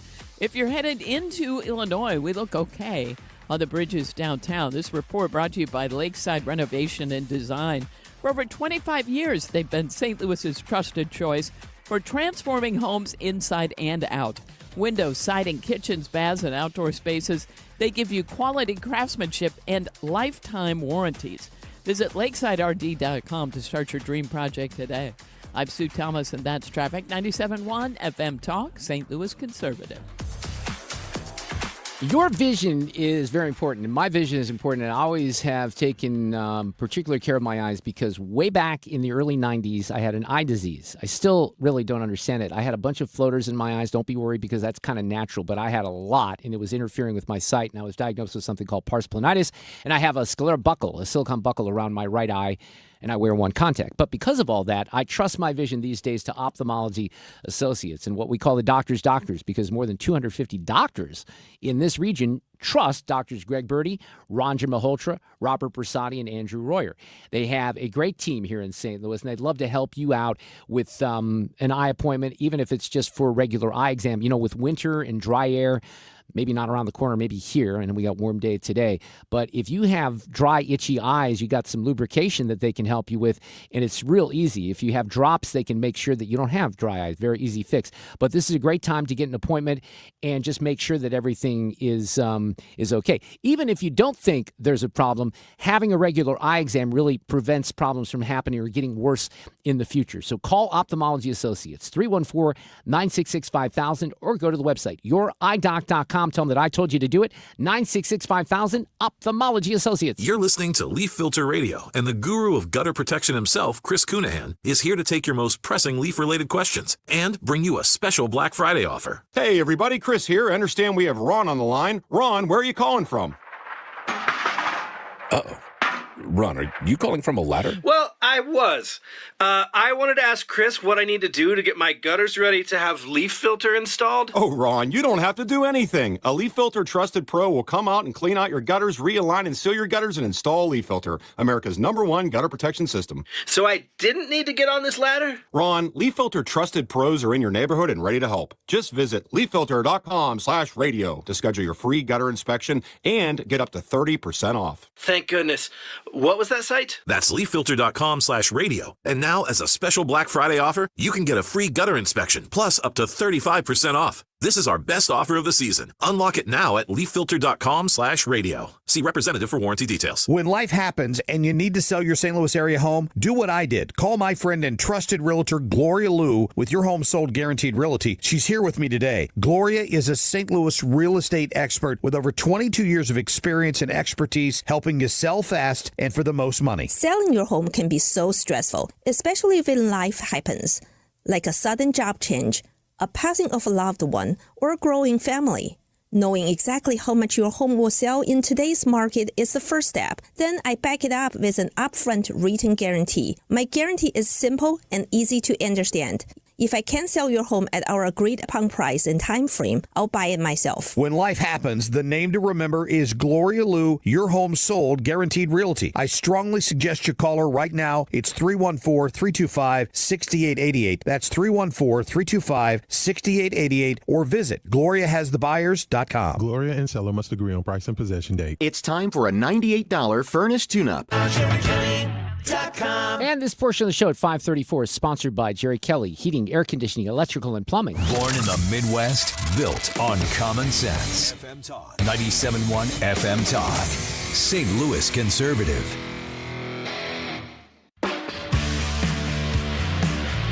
Big Reardon Roundtable tomorrow. Jane will be on the panel. We're going to talk about a bunch of things that happened this week in the news, including the government reopening. Also, former State Senator Jeff Smith and Greg Keller, who always brings the fire on the panel. Yeah, there's never a dull moment with those two in particular. I think having Smith and Keller together is the only time we kind of reduce the amount of time that Jane talks because they talk so much. True. So, I'm always looking for different types of topics. We don't only do politics. And there was something that caught my attention on Real Clear Politics. They have a section called Real Clear Investigations. And the headline of the story that I read a couple of days ago is Americans are increasingly alone, but are they really lonely? And Christopher Ferguson, who is the author, who's going to join us here in just a second, and I'll welcome him in, but I want to read the beginning part of the piece because he reminded me that in 2023, then U.S. Surgeon General Vivek Murthy released a report that was called Our Epidemic of Loneliness and Isolation. I don't remember if I heard about this or we talked about it at the time.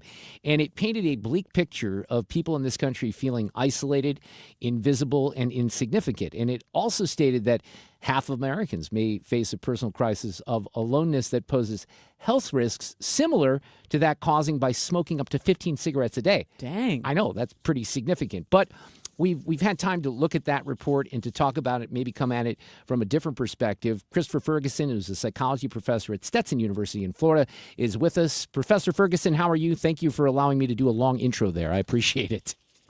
I'm doing great. It's great to talk to you tonight. So this was interesting to me because you kind of draw the distinction between, loneliness and aloneness, and there's differences there, right? Yeah, absolutely. Yeah.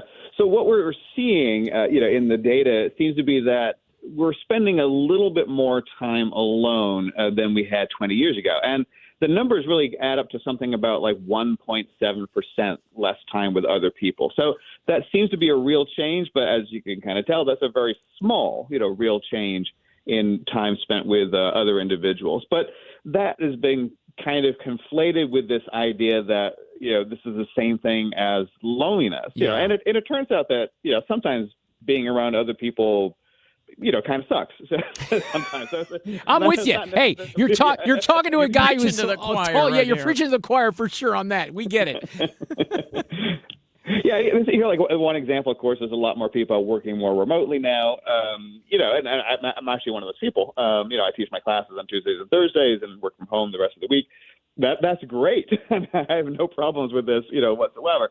But that would count towards this idea that I'm spending less time with other people in real life. But so I think that's the trick with a lot of these conversations is people are talking about loneliness. And if you watch, they'll start shifting to, the evidence is really that we're spending time more alone, which is different from loneliness. And so I'm a little bit concerned that those are getting confused. But also, and let's kind of put this into perspective. When we spend time alone, I'll be alone in a deer stand in Howard County, Missouri, looking at small, helpless animals with a rifle this weekend. But a lot of the things that we do that we're alone, we like doing it. Like we have iPhones now. Right. We didn't used to have that. We have technology that we didn't used to have. So some of that is just kind of natural, right?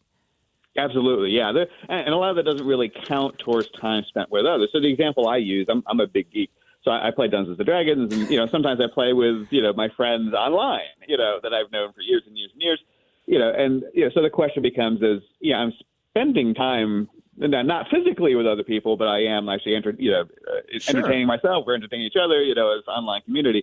Does that count, as, time spent alone, or doesn't it? And that's, I think a lot of these there are these changes in society that I think are making it kind of confusing to track things over time.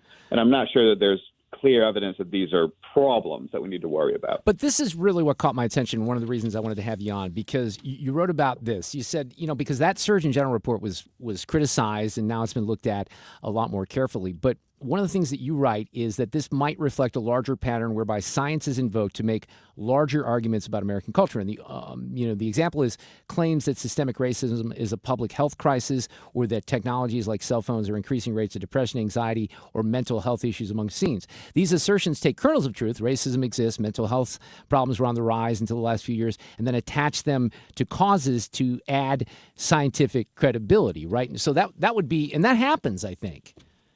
Absolutely. I mean, we've seen like a number of these different types of, crises or whatever we want to call them that, politicians will make a big deal out of these, and then they'll find some scholars that, I think in good faith, will support that perception of there being a crisis.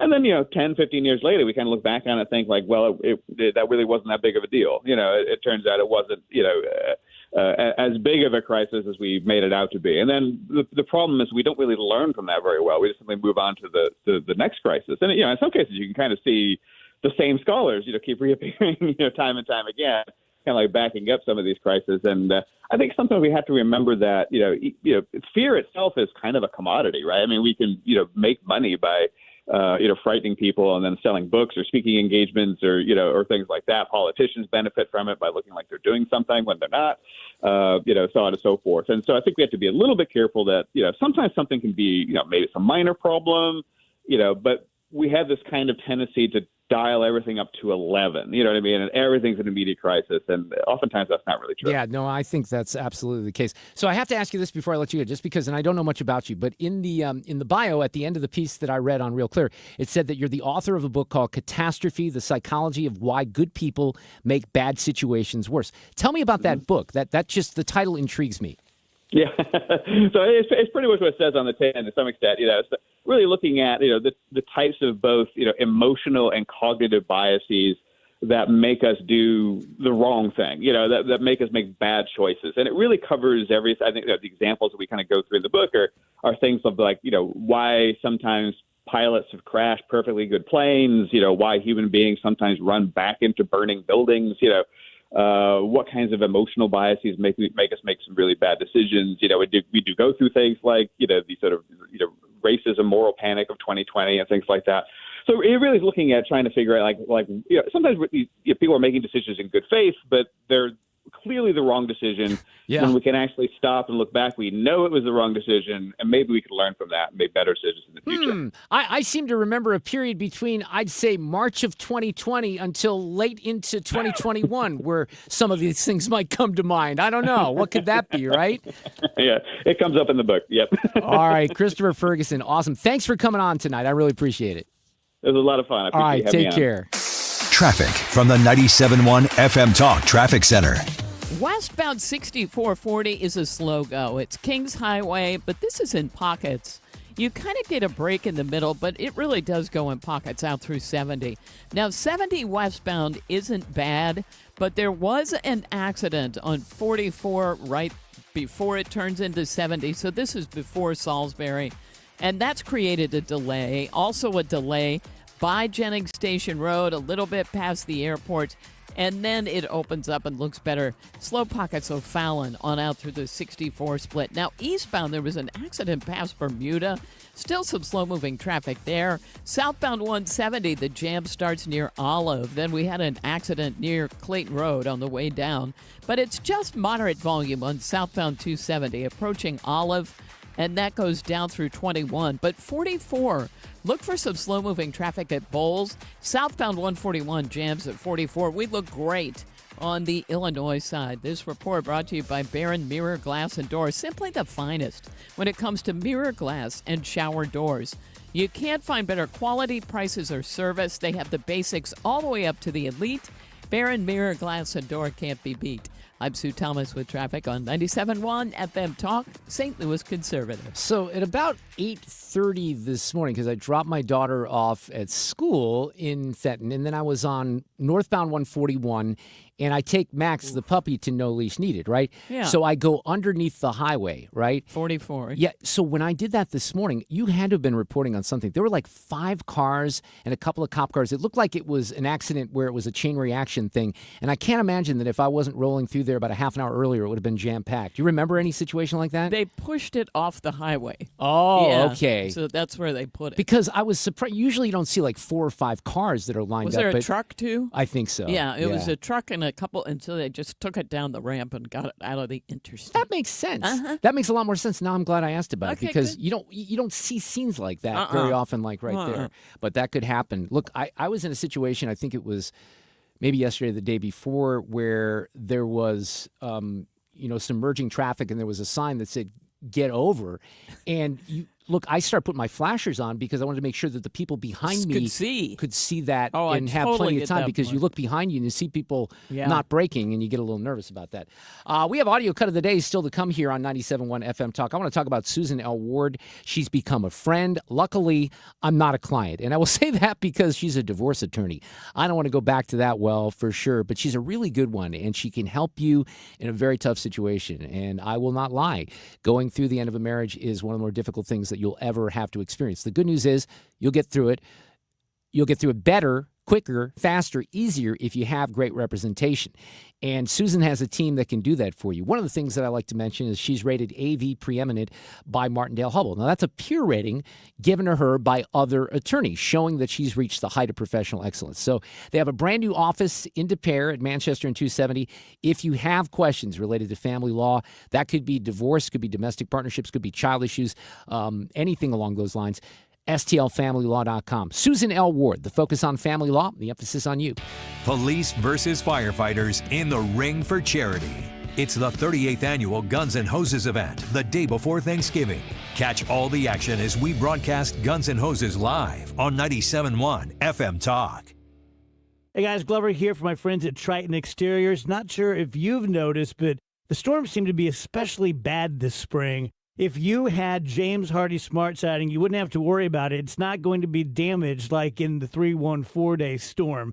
So we do roofing, siding, gutters, fences. We're always going to be the middle bid. We're never going to cut corners. We're never going to take advantage of you. Call 314-717-1159 or Triton-STL.com. Hi, I'm Bob Kershaw with Retirement Advisory Group. Are you worried about market volatility? Are you concerned your money won't last you through retirement? Hi, I'm Tammy Kershaw, and as a family-owned business, we are committed to protecting your retirement, whether you're nearing retirement or already retired. We have a lot of folks that aren't aware of all the new investment choices that are available, which give you growth and protection from losses at the same time. Are you aware of all the fees that you are currently paying? We can show you how to avoid those fees. So come in now for your free retirement review and get a second opinion on your retirement plan. And just for coming in, you'll get a copy of our latest edition book, Your Key to a Worry-Free Retirement. Let us show you how to retire with confidence. We are proud to say we haven't lost a penny of our clients' money in 39 years, and we won't lose a penny of yours either. Let our family help your family. Call us now at 314-993-9494 or go online to retirementkey.com. That's retirementkey.com. Men, need a clinic that accepts all insurance, including Medicare? U.S. Men's Medical Center in St. Peters does. U.S. Men's helps men experiencing loss of energy, focus, concentration, and low libido.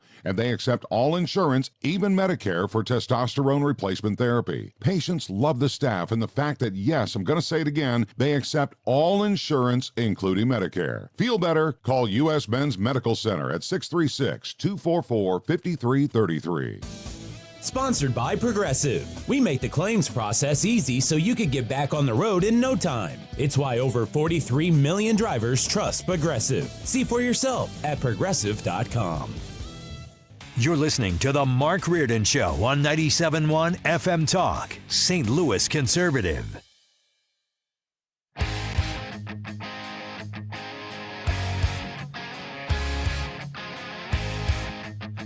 So, we have Paul Hall that joins us on Fridays. He'll do that tomorrow in the 4 o'clock hour right after Sue's Nice. News. Are you watching anything right now at all? I've been watching shorter things on YouTube.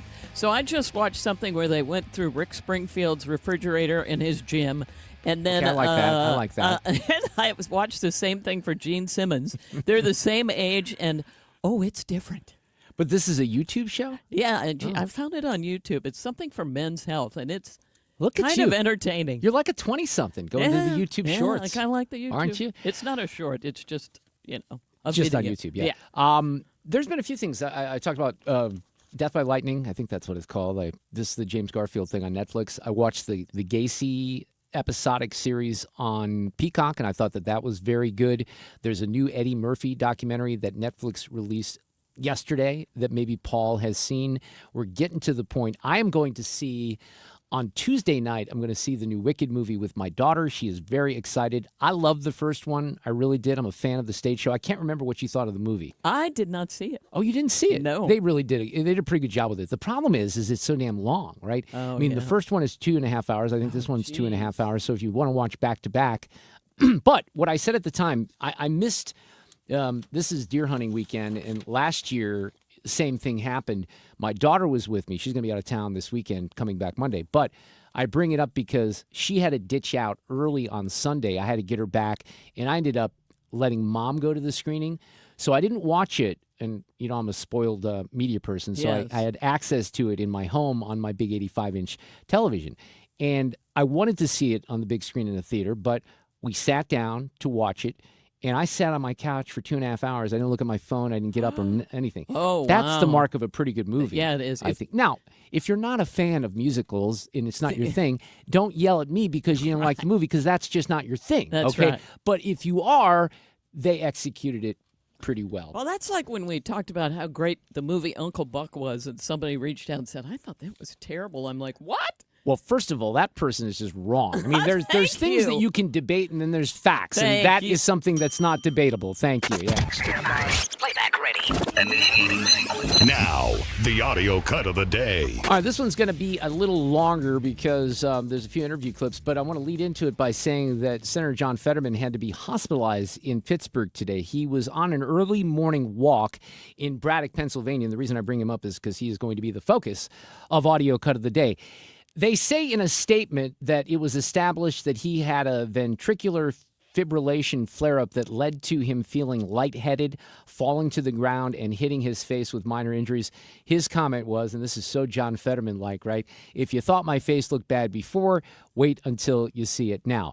But one of the things that's making news is Senator Fetterman, not only does he have a new book out, and that's why he's doing interviews, and I highly recommend if you go to my Twitter, my X, at Mark Reardon KFTK, or just Google Fetterman and the FP. There is an excerpt from his book that's in the Free Press. It was there on Monday. It's incredible. He talks about his depression, his anxiety. Really, it's a must-read. I want to read the book. After reading what I read on Monday, I want to read the book for sure. But he sits down with Katie Couric. Katie Couric thinks she's so smart. Now, she's doing a podcast out there, and this is what happens. Did you have any issues now in hindsight over some of the things that Charlie Kirk said and some of the rhetoric he used during his life? I didn't agree with much of it. I didn't closely follow his specific kinds of views, but I did. I'm sure you learned about them after his death, though. We have to turn the temperature down. Extreme rhetoric makes it easier for extreme reactions or to justify them. I think some people might say Charlie Kirk's rhetoric was extreme. You have the right to say these things, and you definitely also have the right not to get shot. Okay, let me say something here real quick. I cannot believe, and there are things that embarrass me in my life. I'm so embarrassed that I ever thought that Katie Couric was a good host or a journalist. She makes me throw up in my mouth. And you could just hear it in the way. So what she does here, and this is why I'm taking a little extra time, she tries so hard to get him to label Trump a Nazi or a fascist. We both survived a near-death experience, and it really changed me. And I was wondering, hey, did that change your life? Because you had probably the most profound political turnaround that I can ever recall. And that bullet, it could have been just a little to the left, I guess to the right. And can you imagine the place our nation would have been in? So Couric doesn't like the fact that Fetterman, or really all these lefties, they don't like the fact that people humanize Trump at all. And that's all it is, Mark. Well, right. He's making him a human. Yeah. That's all he's doing. But she doesn't want any of it. I witnessed on the ground that he was making a connection with a lot of those workers, steel workers and other people in the region. And I was like, why is he doing events in these Democratic areas with the steel workers? And I'm like, either he's crazy or they figured out something out. And clearly they figured out something. Maybe there's some accountability on our side to figure out a way forward. Maybe. I heard a male voice there, so that one might not have been from the Couric interview, but he's kind of doing the rounds right now because of the book. I'm trying to get him on the air because I really would like to talk to him, especially because, unfortunately, I have the relatability with the depression and that particular angle. But he's very, very forthright in his book based on what I read in that excerpt. And, when you see, there's a little guilt involved for folks like me, because we were very confused by how anyone thought that he was fit to be a candidate for the United States Senate. And I would hope, I'd have to go back and listen. I don't think I mocked Senator Fetterman. I think it was more from, an area of concern as to how this guy, maybe we felt at that time that he was being pressured to do it by the party, but I think you learned that he wasn't, and he just had to get through a lot of things, in his brain and in his body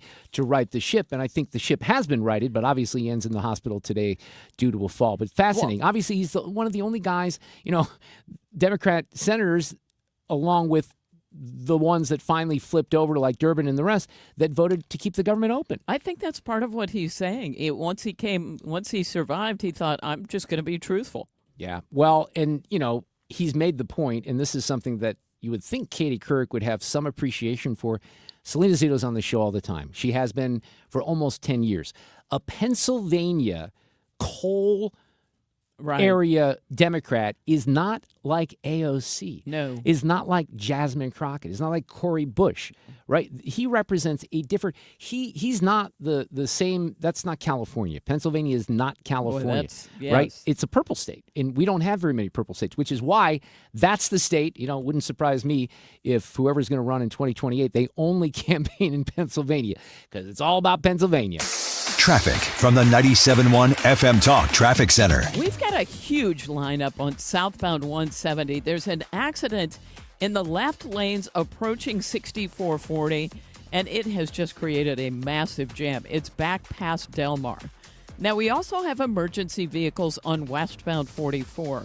This was past Bowles in the right lane. I think they may have picked that up, because I am not seeing a delay out there anymore. Those were the issues. Now, if you're leaving downtown, 70 is a better bet than 64, but they both have slow pockets all the way out through their merge out west. Northbound 270, some moderate volume headed for Ladue Road. Southbound slowing at Manchester. 44 downtown in front of the Arch. There's a slow go headed for the Stan Musial Veterans Memorial Bridge. That's all due to an accident, but things look fine headed in and out of Illinois. I'm Sue Thomas with traffic. This report brought to you by Jerry Kelly, Heating, Air Conditioning, Electrical, and Plumbing on 97.1 FM Talk, St. Louis Conservative. My best friend Jenny came over for coffee, said it's cold enough in here to play hockey. Well, my furnace broken.